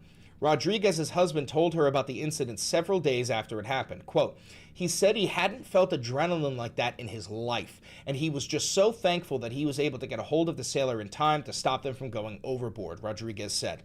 She did not know what happened to the sailor afterward. So real quick, I also want to talk about the fact that the conditions on the USS Lincoln, and definitely other ships, are abysmal. They did not plan on being on sea for 9 fucking months. The showers aren't working. The laundry machines aren't working. The toilets aren't flushing. There's no clean soap. They're running out of fucking food, okay? And essentially, these ships are like a prison. They're designed like a prison, okay? You don't get to go on the fucking deck and just walk around all day. It's almost like being in a submarine the entire fucking day. They're rationing food. Excuse me. Speaking of, but things are absolutely fucking brutal. Separately, Stars and Stripes reported Tuesday that sailors described an incident in which watchstanders stopped a crew member from jumping overboard. Oh my god, that's 3. Stripes reported that the crew was informed about the incident through a ship-wide announcement.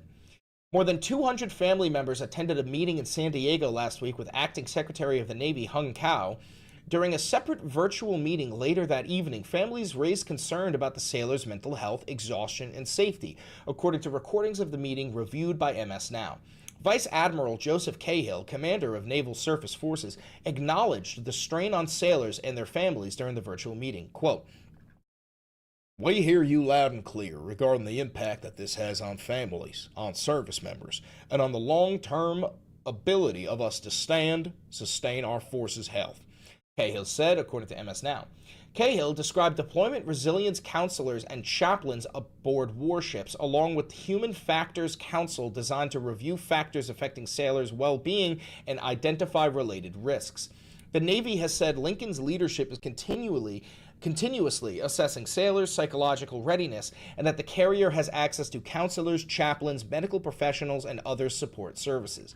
The Navy did not provide a precise number of sailors who had attempted to go overboard or engaged in self-harm aboard the Lincoln during the current deployment. So men are trying to jump overboard to swim home. Men are trying to kill themselves. And the funniest part about all this is when these men come home, like, you ever seen like an old veteran and his hat says like USS whatever, Vietnam type shit, or Korea, right? When these men come home, we're not praising them. I refuse to. You didn't do anything worthy of praise. You know what you did do is commit war crimes. You know what you did do is follow illegal orders. Like, nobody is grateful for your service. I'm not thanking you. I would quicker spit in your fucking eye. So like, this is diabolical shit. Shelby Sanders, whose mother is serving aboard the Lincoln, said connecting has been difficult over the past 8 months. When her mother does manage to send a note, Sanders said she can tell she's struggling. Quote, when she can email me, she's definitely down, Sanders said. Quote, I think they've had 5 weeks of nonstop combat operations or something like that, so that makes it really tough to communicate consistently or even know if we'll be able to. It sucks. Sanders is preparing to begin her senior year of high school without knowing whether her mother will be home for the milestones that normally mark the year. Quote, I don't know how to enjoy starting my senior year when my mom isn't here, you know? Will she be back before homecoming, my birthday, Christmas? I have no idea, and that's all I think about. Manuel Guevara, whose son is serving aboard the Lincoln, said he sounded exhausted, down, and worried the last time they spoke. Quote, us being out there keeps wars out of our country. Oh my God, how do you fall for that? Yeah, dude, you being out there on the USS Lincoln is really preventing a war from breaking out in the United States of America. Are you fucking brain dead? Are you brain dead? You are in the axis of Epstein. You are a sacrificial goyim. That's what you are, bro. You are not protecting the United States of America. You know what this is? It's cope. Like, and you see this among a lot of veterans, is like, even after their service, they have to find a way to cope with what they did. So they're like, yeah, man, those kids were, you know, they were taught by their parents that us Americans, we're just monsters out there to kill them. That's why I had to kill those children. Brother, you are monsters out there to kill them. Why the fuck do you think you're in their nation? Why do you think you're aboard the USS Lincoln, sailor? To protect New York from 9/11-2, Electric Boogaloo? Are you out of your fucking mind? You're there to follow the orders of a pedophile. That's what you're doing. You're there to protect the Israelis so they can continue their genocide. That's what you're fucking doing. Us being out there keeps wars out of our country, but it sucks having your family away. It makes the homecoming that much sweeter, but the uncertainty of when that day will come starts to eat away at you, Guevara said. The Navy father said it is difficult to stay focused when he hears about problems aboard the ship and knows his son is worried about day-to-day circumstances such as eating, doing laundry, and having adequate living conditions. What the fuck is this? World War I? Is this World War I? The U.S. military, the strongest military, the best fighting force in the whole world, and we can't guarantee you food, clean clothes, or adequate living conditions? What a fucking joke, dude. I don't want to worry that the circumstances of this deployment will get the best of my son and he doesn't make it back home, Guevara said. That's an unbearable burden on my heart. Well, you should start to contemplate that, and you know where to point your blame. Donald Trump. The Navy is preparing the USS Theodore Roosevelt Carrier Strike Group to relieve the Lincoln, Cow told families at the San Diego meeting. Officials have not provided a timeline, however, citing operational security. Meanwhile, Loma is caring for the couple's 3 children, and her husband remains in medical hold. Quote, I'm trying to keep a happy face for our 3 kids, she said. They're little. They miss their daddy. They just want to know that mommy and daddy are okay, so I can't just worry and break down, even though I want to every single day. Oh, God, you couldn't pay me enough to be a military wife or a military father. God forbid. Oh, my God. Meanwhile, the pedophile Fuhrer says, nothing to worry about, folks. Here's what he posted. The USA has total control over the Strait of Hormuz. I think we will keep it. Our naval blockade is being called by everyone a wall of steel, and there is nothing Iran can do about it. They have no navy, they have no air force, their remaining soldiers are unpaid, the IRGC is decimated and fleeing, and their leadership is uncertain at best. They have no money, their country is shot.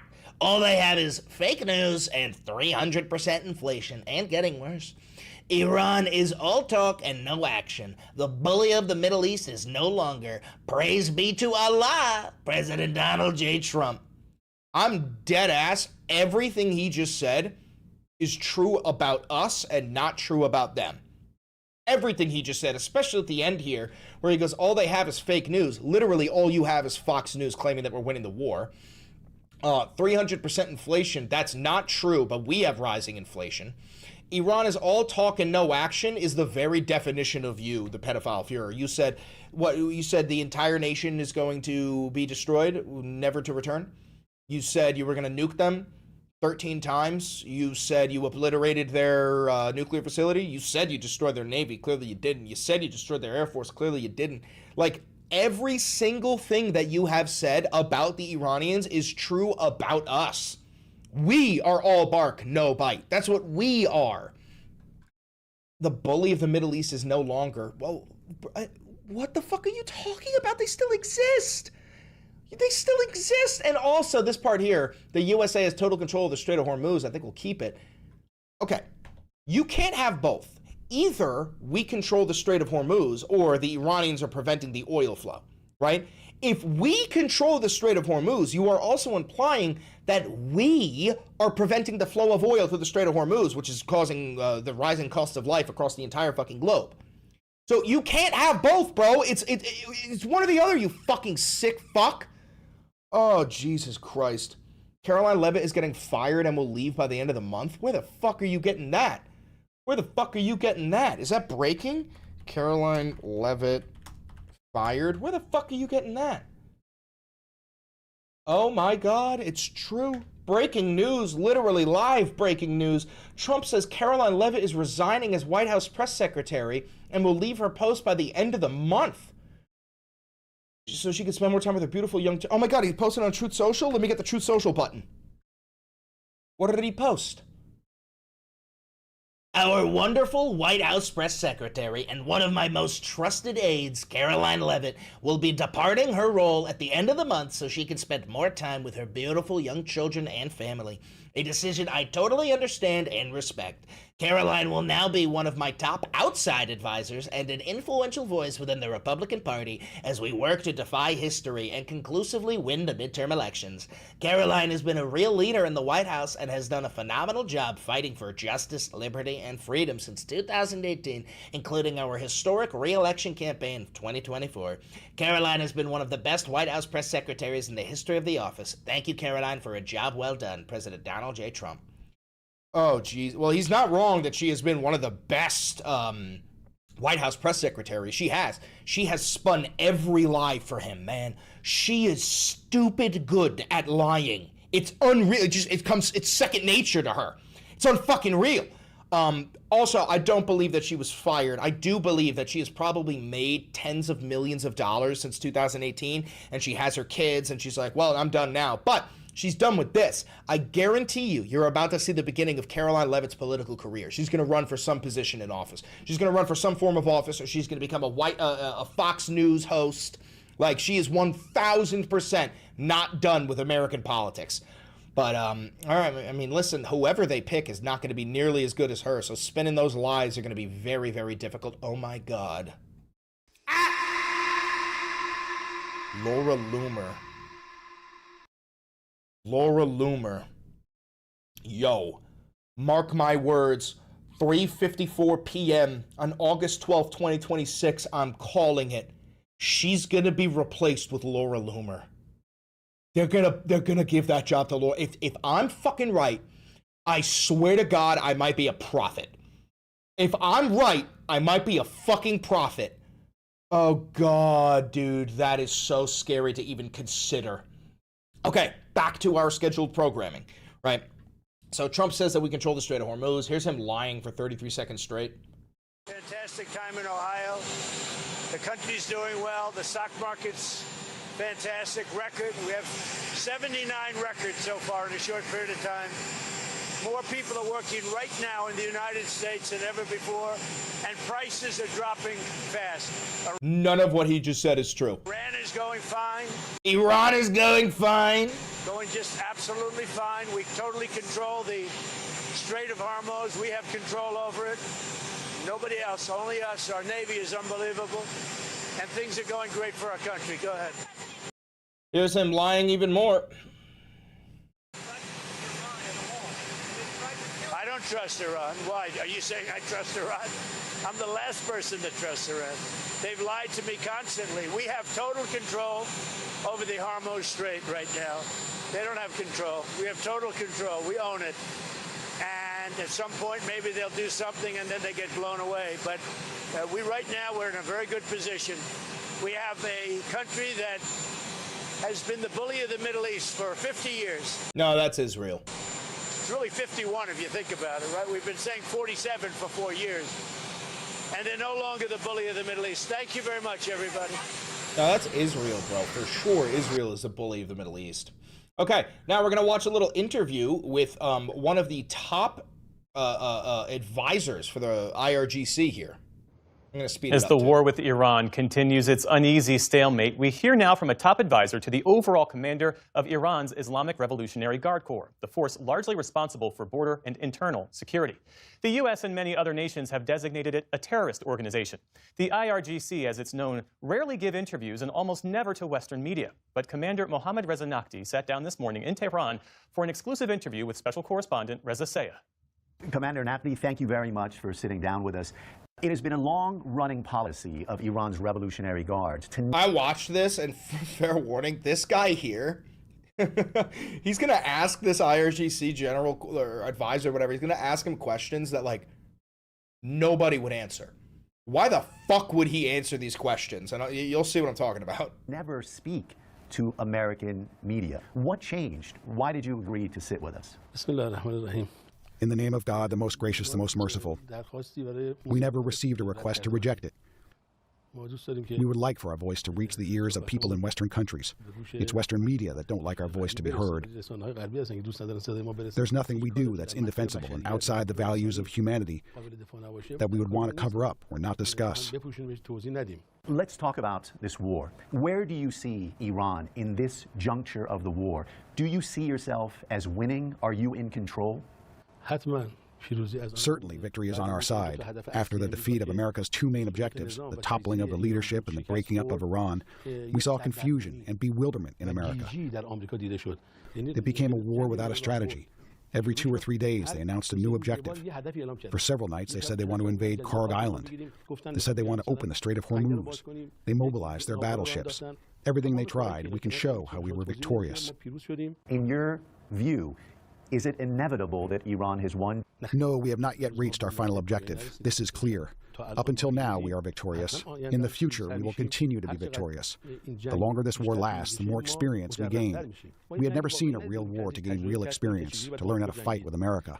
In these 5 months, we have learned how. We have also seen how the American military is weaker than what we perceive. You know what's funny is while Donald Trump was a baby, like an actual baby, the Iranians were preparing for this war.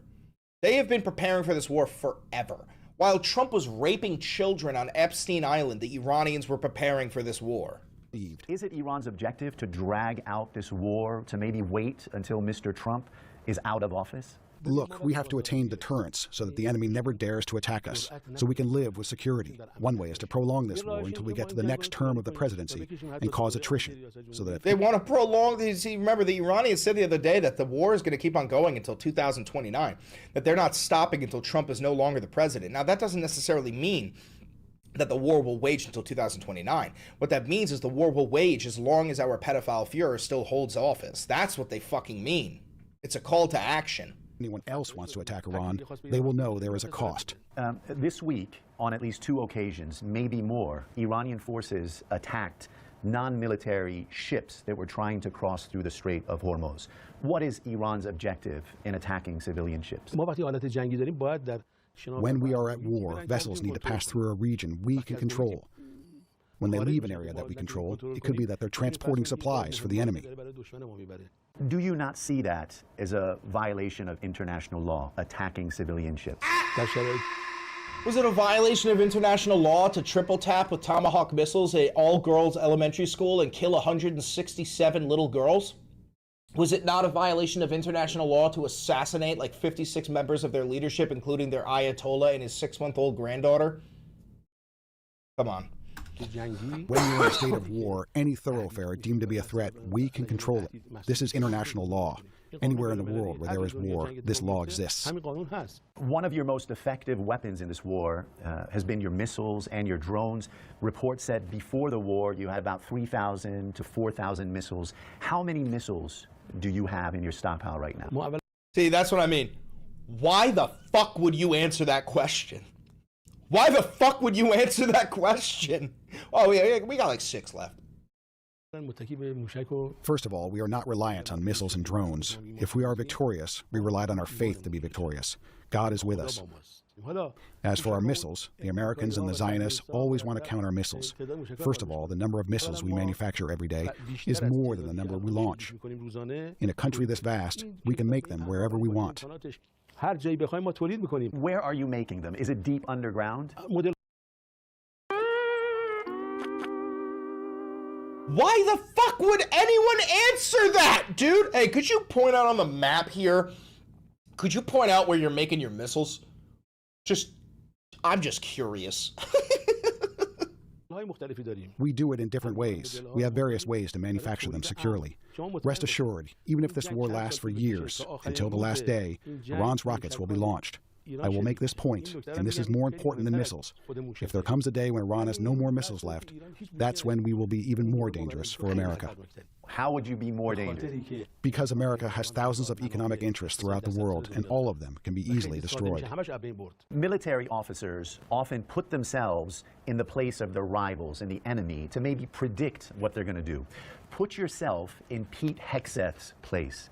What is he thinking? What is your prediction as to what he might do?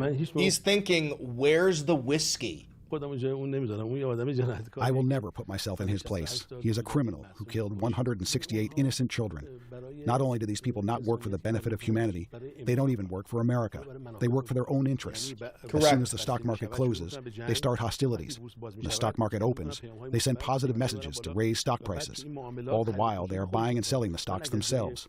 If I was in the place of the American Congress, I would call for an investigative committee to compare the assets of Mr. Trump, his family, and his inner circle before the war to their assets after the war. Literally, like, a huge reason why this war is being waged is so that Trump and his goons can profit off of the bloodshed. It's like a huge, like, one of the selling factors that, like, Lindsey Graham was convincing Trump on was, well, sir, you could make billions of dollars if we just drop bombs on Iran. Many observers say Iran has put up a strong fight, but that America has one weapon that Iran doesn't, and that's a nuclear bomb. Nope. Don't like that. Don't like that. Don't like that. In your view, how likely is it for America to use a nuclear bomb? Naturally, it can end up being a mistake for them. The morning after they use a bomb, all of America's military bases around the world would be occupied. Today, things are different than World War II. The people of the world have awakened. No one in the world will allow for such a crime to be committed, because the next time it could be themselves. Washington has long claimed that Iran is a threat to Israel. Israel says Iran wants to build a bomb to destroy Israel. Does Iran want to destroy Israel? Of course! Of course! Iran has only one thing to say about occupied Palestine. Oh shit, he won't even call it Israel!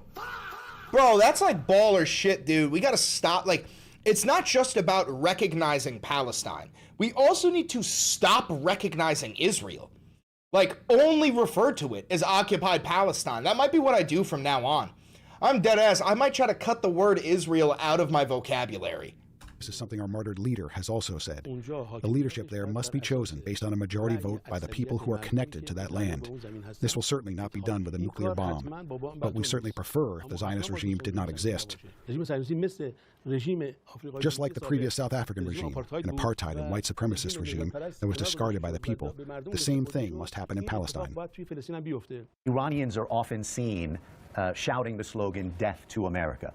And many American politicians point to that slogan and say Iran wants to destroy America. Look, we have no enmity with the people of America. So what does that slogan mean? The meaning of death to America means death to America's leadership, a leadership that has invaded or violated more than 70 countries since becoming a superpower. Period, King, period. He just said, oh, no, listen, I don't want to kill you. I want to kill them. Increasingly, many observers inside Iran and outside say that if Iran had a nuclear weapon, America would not attack it, that it would be a deterrent. Is the Revolutionary Guard, is Iran even discussing the possibility of pursuing a nuclear bomb? He's not going to answer. I will say this clearly. Our nuclear bomb is the hearts of the people of the world that we won fighting oppression. Islamic values and the divine values of the Islamic Revolution are taking over the world. There is no need for nuclear bombs. There is no need for slaughter. After the death of the late Supreme Leader, his son Mujtaba Khamenei was appointed Supreme Leader. But during this war, he has never been seen in public. Can you tell us why? The strategy belongs to him. Our enemy is criminal and doesn't abide by any law. So is it because of security reasons? Naturally, it is due to security. Certainly, there is no other reason. Have you seen him? Let's leave this matter alone. Oh, shit. That kind of leads me to believe that he might be dead. Let's leave this matter alone kind of leads me to believe that he might be dead, because the reporting is that he's, like, fucked up, that we blew off one of his arms and one of his legs with a bomb. You know, like, he could very well be dead. Commander Natli, thank you very much. You're welcome. I, too, thank you. We asked the White House about the specific comments Nakti made in that interview. They responded with a statement that reads in part, "It would be wise for Iran to agree to a deal," adding, "Otherwise, they know what will happen." Dude, we have no motion. That's supposed to be threatening compared to the shit that they say to us. My God. All right, we're going to move on to some election news. So, unfortunately, our girl Francesca Hong, she lost in her election in Wisconsin for the gubernatorial race. And she ended up losing by only less than 1% here. She had 39.33% of the vote, and David Crowley, who won, he had 39.81% of the vote. Now, here's the thing. Is it sad? Yes. Does this mean that we have to surrender? Fuck no. You are not going to win every single election. It's never going to happen. And it is more important for Democrats to take position than it is for Republicans to take position. So just because David Crowley beat Francesca Hong in the Democratic primary doesn't mean that we can't now support David Crowley. I don't believe he received any AIPAC funding. I'm not too sure. I couldn't say the same thing for Haley Stevens, right? If Haley Stevens had won the primary in Michigan, I would not be able to endorse her. She received $46 million from AIPAC. She might as well be a Republican. I have not done much research on David Crowley, but, you know, let this be proof to all of you that your vote does matter, because she only lost by 4,000 fucking votes. So, you know, it does come down to every single one of you as individuals. You have to make sure that you go out and vote for every single election, especially your local elections. But in other good news, Mike Lindell, he lost his Minnesota GOP gubernatorial primary. Now, that doesn't mean that the man he lost to is a good man, but I guarantee you he ain't a fucking crackhead psychopath like Mike Lindell. MyPillow founder and confirmed crackhead Mike Lindell lost to Minnesota House Speaker Lisa DeMuth in Tuesday's GOP gubernatorial primary for the state, while Democratic Senator Amy Klobuchar comfortably secured her party's nomination in a state where Democrats are heavily favored to win in November's election. He also said that he refuses to concede. He's probably going to call for a recount and claim that the whole thing is rigged. This is also an election denier for 2020. He claims that Trump won the 2020 election, which is he did not. That is a confirmed fact. Also, I wanted to show you this. So this is Lindsey Graham's sister, Darlene Graham, who was handed his seat. And she was asked about, like, hey, a lot of people say that you were handed this seat. And she says, I'm not being handed this seat. I'd like to note this community note that says she is literally being handed this seat. And that's actually what happened. But get a look at that. I don't even understand how this is legal. I want to hear from people, and I want to earn their vote. Senator, what would you say to folks that are saying that you're just being handed this? The question was, what do you say to folks who say that you were being handed this seat? I don't see it that way. I'm not being handed this seat. You literally were appointed that seat after your scumbag brother was sent to hell. I realize that I have to earn voters. So I'm working really hard to do that. Like I said, I want to spend the next 2 weeks getting out to as many places as I can. You know, Lindsey was amazing. I will never fill his shoes. No one can ever fill his shoes. And I don't just expect it to be handed to me. It was literally handed to you. I know, again, that I have to earn people's votes, and I'm willing to work really hard over the next 2 weeks to get out to earn those votes. I want to work hard every single day for the people of South Carolina. That's why I want to do this, not to be a politician, not for self-ambition, not for power. I want to continue helping the people of South Carolina. My fucking ass. Little coverage on this. I can't believe I'm saying this. Senator Darlene Graham. Oh, God, we live in a fucking cacistocracy. Senator Darlene Graham and Representative Ralph Norman advanced Tuesday to a runoff in South Carolina's crowded Republican Senate primary, per the Associated Press, extending the fight to succeed the late Senator Lindsey Graham. Why it matters. The August 25th runoff will almost certainly determine South Carolina's next senator. Graham's abbreviated campaign has relied on the immediate advantages of incumbency. Dude, she's the incumbent even though she wasn't the previous senator. Her fucking brother was. This is complete, utter fucking bullshit. The pedophile Führer's support and one of the most recognizable names in South Carolina politics. Norman has argued that Republican voters should judge candidates by their records, presenting himself as a proven conservative rather than a first-time candidate elevated by a famous name. Dude, as much as I hate conservatives, he's 100% right. Voters should be judging candidates by their records. He might have a record that I despise, but she doesn't have a record. She doesn't have a record. She wasn't the senator. Her fucking brother was. Oh my God. The eventual Republican nominee will be heavily favored against Democrat Annie Andrews in November in one of the nation's most reliably Republican states. Democrats have not won a U.S. Senate election there since 1998. Good God. All right, I also want to talk about the Valenti Video's Vindication Hour. So if I go to profile here, show you this. So Trump called Abdul El-Sayed a jihadist the other day. And he said that one of his friends told him to do that. Right now, and our Democrats, with the candidates they're putting forward, making life easier for. Well, the one thing is we have jihadists being elected all over the place. We have this, whether it's communism, jihadism. It's a lot of friend of mine called up. He said, you know, really. A friend of mine called up and he said he's talking about Larry Loomer. You should use the word jihadist. So I posted. I said his friend was Laura Loomer. She also sucked his cock to completion. That is 100% confirmed reported news. Right now, when I said this, there was absolutely no evidence that Laura Loomer was the one who called him up and told him to do that. But this is what Laura Loomer, I posted. I said, LMFAO, I fucking told you. Here's what Laura Loomer posted. It's long-winded, but she said, quote, a friend of mine called and said that you should use the word jihadist because that's what's really happening. President Trump. Thank you, President Trump, for speaking the truth and correcting the GOP's disastrous messaging. I spoke to President Trump about this last week and expressed my concern and distress over the GOP refusing to call these candidates what they are, jihadists and communists. The word socialist has no meaning. Jihadist is a much better description of what and who these people are. One thing I love and respect about President Trump is he always listens to varying perspectives and opinions, and he really does listen.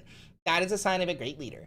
In the Oval Office just now, President Trump finally used the word jihadist to describe the Islamic communists who are getting elected across the country. And then the quote, it's time for the rest of the GOP to ditch the word socialist and call these candidates Islamic communists and jihadists. So, listen, man, I fucking told yous. I fucking told yous. Somebody ban that guy Yusuf. Send him to the fucking nether realm. All right, and then the last story we're going to be talking about is this. ICE is to spend up to ICE is to spend up to $20 million on gloves that can deliver painful electric shocks. According to manufacturers, shock is, quote, usually effective in bringing individuals into compliance in less than 3 seconds. ICE plans to spend up to $20 million to purchase thousands of gloves for officers and agents that can deliver painful electric shocks by March, according to a notice published Monday by the Department of Homeland Security. The devices, called Glove, generated low output voltage emitter, are manufactured by Compliant Technologies LLC of Lexington, Kentucky. According to the manufacturer, quote, the discomfort associated with the stimulation is usually effective in bringing individuals into compliance in less than 3 seconds and leaves no burns, marks, or scars. The company has advertised the device as humane, low optics de-escalation solution for many situations facing our men and women in uniform. The gloves have previously been used in settings such as jails in the U.S. I can't think of anything that could go wrong here. You give a bunch of masked terrorist Nazis the power of the sun in the palm of their hand.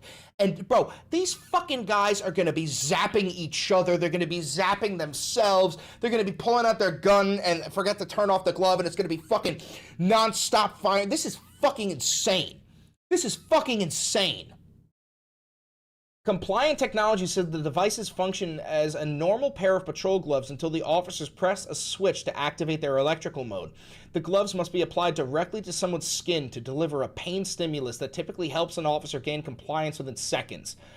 It's immediate and sharp. It will distract you. I call it like a bee sting, said John Peters, president of the Institute of Prevention of In-Custody Deaths, who was studying how the device has been used. If the officer is getting any type of resistance from the person, this is certainly an effective tool. My God. Civil rights activists have expressed alarm in the plan, saying ICE officers already face criticism for their use of force with little oversight or accountability while enforcing the pedophile Führer's immigration crackdown. Dude, they're just going to be electrocuting people non-stop. Jesus fucking Christ. Oh, this is so fucking stupid, bro. Like, I don't understand who the fuck came up with an idea like this. It's diabolical. It's diabolical. All right, so that's what I've got for you in today's video. U.S. sailors are trying to abandon ship. Trump says that we control the Strait of Hormuz. Caroline Leavitt is quitting her job. Laura Loomer was the one who called Trump and told him to call Abdul El-Sayed a jihadist. Overall, just, you know, the usual. Terrible nightmare news. Thanks for tuning into the Valenti VOD. I hope you have a great rest of your Wednesday. Don't forget to like, comment, subscribe, and hit the notification bell. It costs you nothing. It helps me immensely. And click that video on screen. It's a banger, and I know bangers. God damn. God damn. That is crazy. Let me make a quick Instagram video, too, about Caroline Leavitt.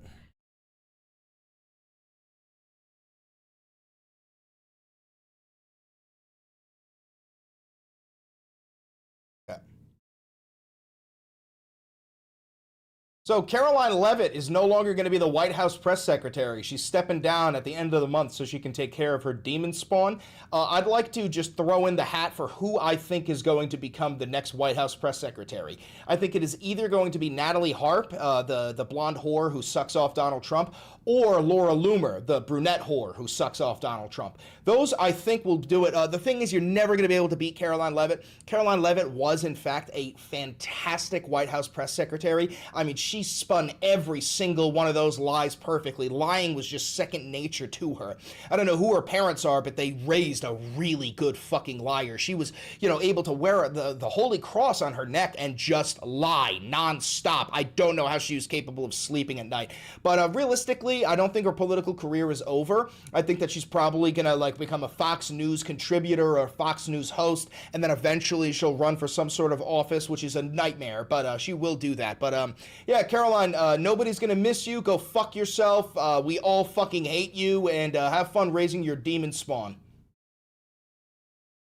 So Caroline Leavitt is breaking. Caroline Leavitt is leaving her position.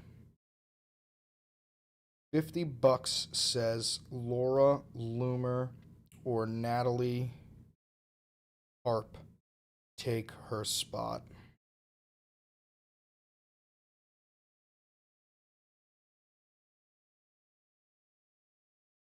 Oh, another one bites the dust. Here we go.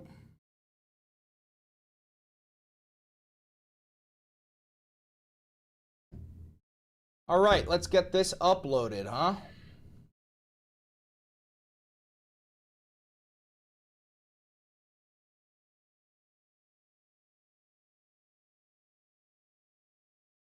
You need to rewatch the start of the video before you post it because you said the USS Liberty like 5 times. Did I really? No, I didn't. Shit's on my brain, man. Shit's on my brain, man. Did I really? Did I actually? Could anybody else confirm that? I did? Oof. Big oofs. Whatever. Happens. Maybe it'll lead people to looking up the USS Liberty. That's good.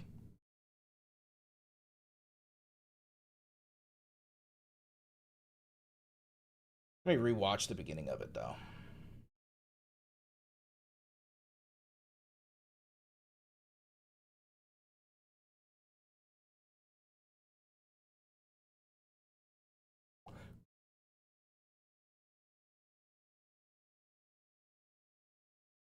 See, this is the thing with doing it live, you know? That's what happens when you do it live.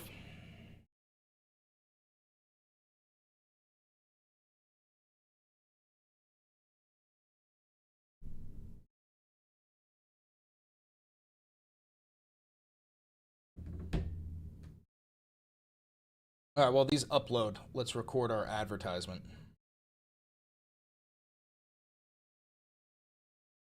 Go.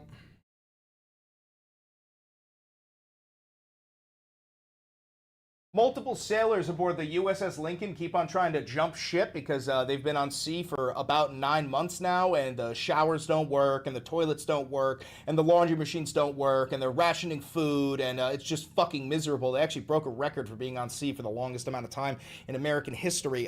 And Trump says that he'll just keep them on sea until the fucking war is won, which probably won't end until 2029. But now the families of the sailors on the USS Lincoln are freaking the fuck out because their mothers, their fathers, their sons, their brothers, their sisters, they're all having mental breakdowns because they no longer want to be on sea following the orders of a pedophile waging an illegal and offensive war. The funniest part about all of this is like, hey, sailor, when you come home, no one's thanking you for your service. You should not be proud of anything you fucking did, dude. Like, you're a war criminal. That's what you've been doing on that aircraft carrier, is launching war crimes. So go fuck yourself. We do not thank you for your service. I will sooner spit in your eye than thank you for your fucking service. At the same time, Caroline No Lip Levitt, she is quitting her job as the White House press secretary so she can take care of her demon spawn of a child. What else? Trump lied repeatedly. This is not news, but he said that the U.S. controls the Strait of Hormuz. No, we fucking don't. What else? You got Francesca Hong lost in her Wisconsin gubernatorial race. Mike Lindell, he lost in his gubernatorial race, which is a good thing. Mike Lindell is a fucking piece of shit. What else? Excuse me. A lot. Go check it out. Latest YouTube video. Go check it out.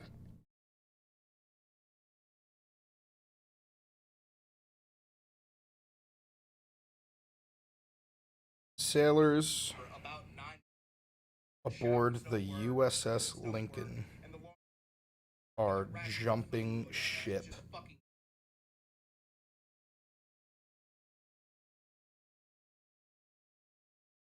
New episode of the Valenti VOD on YouTube and Patreon. Save that as a draft. Okay. Save the thumbnail here.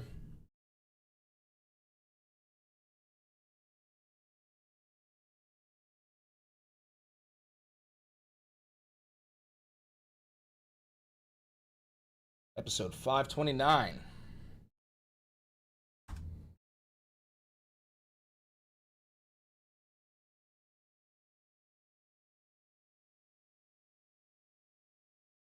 Thank you for the $50 donation. Chris, I mean, no disrespect to you. Can you please explain about Joe Biden and a genocide? I might have misunderstood, but can you clear that up for me? And also, can my white Venus get a Bella Ciao?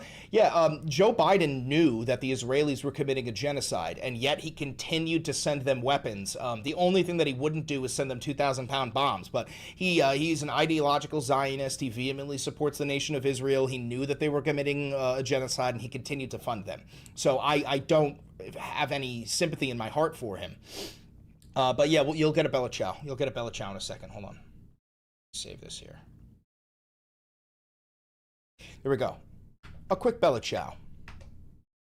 Una mattina mi sono alzato, oh bella ciao, bella ciao, bella ciao, ciao, ciao. Una mattina mi sono alzato e ho trovato l'invasor. Oh partigiano, portami via, oh bella ciao, bella ciao, bella ciao, ciao, ciao. Partigiano, portami via, che mi sento di morire. Incredible, incredible, incredible, incredible, incredible. Joe Biden also said a long time ago, he said that if Israel didn't exist, the United States of America would create it. A crazy fucking thing to say, if you ask me.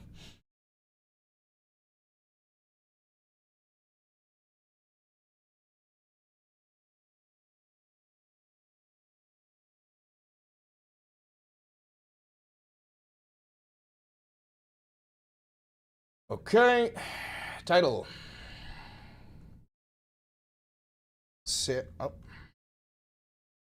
U.S. sailors are jumping ship to avoid. U.S. sailors are jumping ship from the USS Lincoln.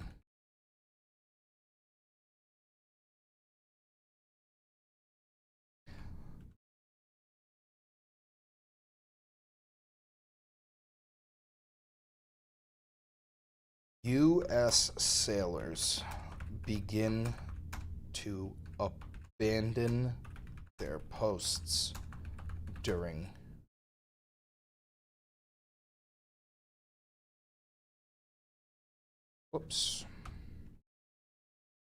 U.S. sailors begin abandoning their posts to avoid spending years on sea. USS Lincoln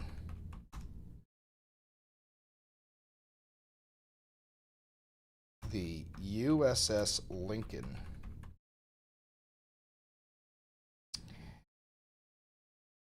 is fucked.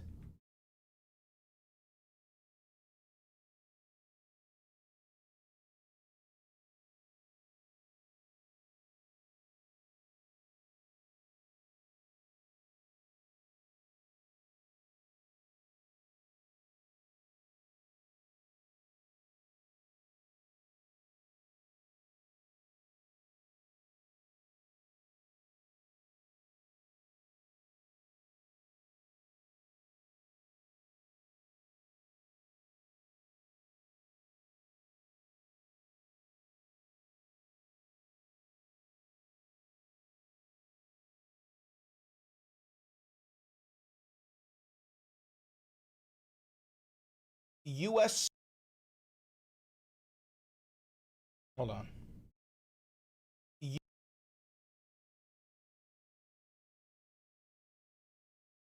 U.S. sailors are trying to abandon ship because of how long they've been stuck on the USS Liberty, which just broke a record for... You're right, I did say that over and over again. All right, it's okay, I'll fix that. When I say I fix that, I will add a little text. So let's do this. Publish. First, we're going to trim the fat, and then we're going to add a text.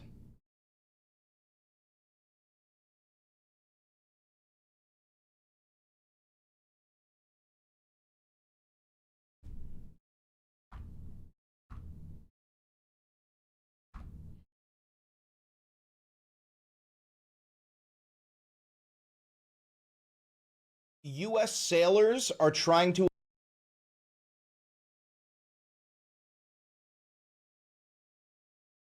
U.S. sailors are trying to abandon ship because of how long... U.S. sailors are trying to abandon ship because of how long they've been stuck on the USS Liberty, which just broke a record for the longest deployment on sea in the U.S. military's history. Now, how do I add a text on screen? Can I? I don't even think I can. Oh, whatever. I'll just put it in the comments. Save, acknowledge, confirm.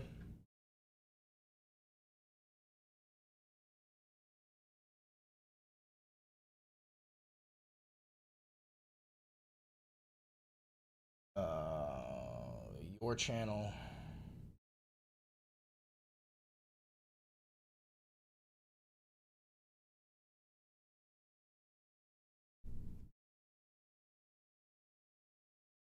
I meant to say USS Lincoln.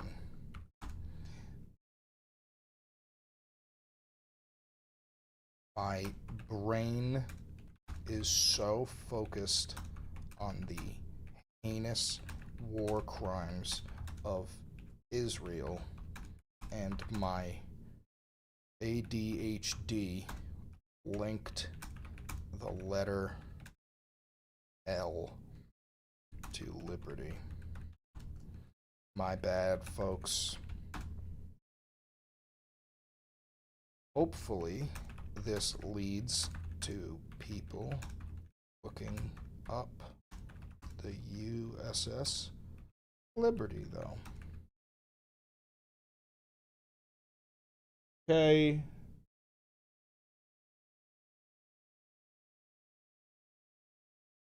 Pin that to the top.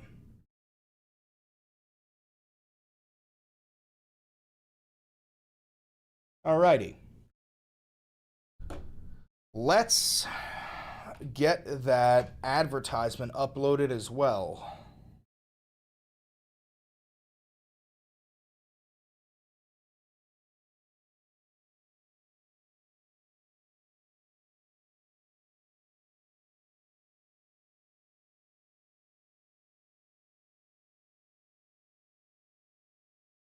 You just got a Peter Thiel ad? Get fucked.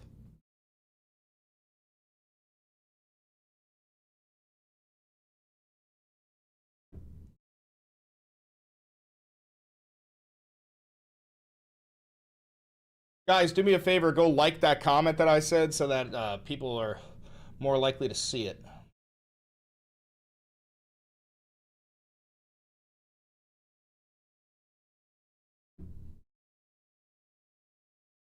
Okay, let's get that posted on YouTube as well.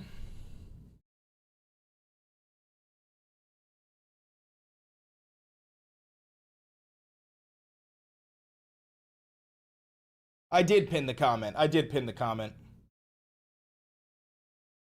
Also, it's very clearly a mistake because then we start reading the article and I did pin it. And then in the article it says USS Lincoln over and over again, so happens.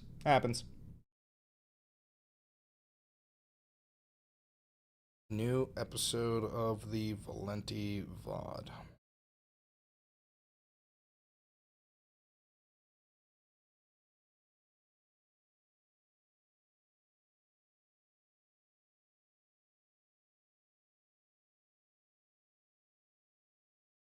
New episode of the Valenti VOD on YouTube and Patreon.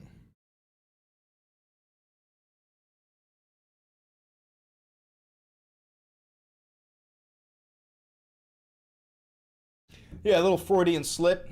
My apologies. A little Freudian slip. You know what's funny, though, is maybe somebody doesn't know about it, and then they look up USS Liberty. Sailors abandoned ship on the USS Liberty. Do you know what will happen when you look that up? I'll show you what will happen. Sailors abandon ship USS Liberty.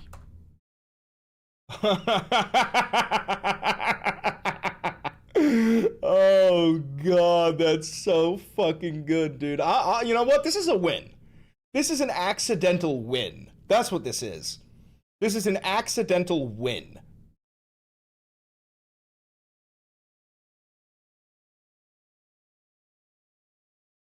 I'll take that. I'll take that. I will take that. A win is a win. A win is a win. Anyway. All right, guys. I'm going to end the stream. I got shit to do. Thank you very much. Don't forget to like, comment, subscribe, hit the notification bell, share this video in your group chat at Dumbfuck Idiots. Do everything you got to do. But I'm going to go do some stuff. Have a good one, everybody. Love you all. Bye-bye. Bye-bye. Bye-bye.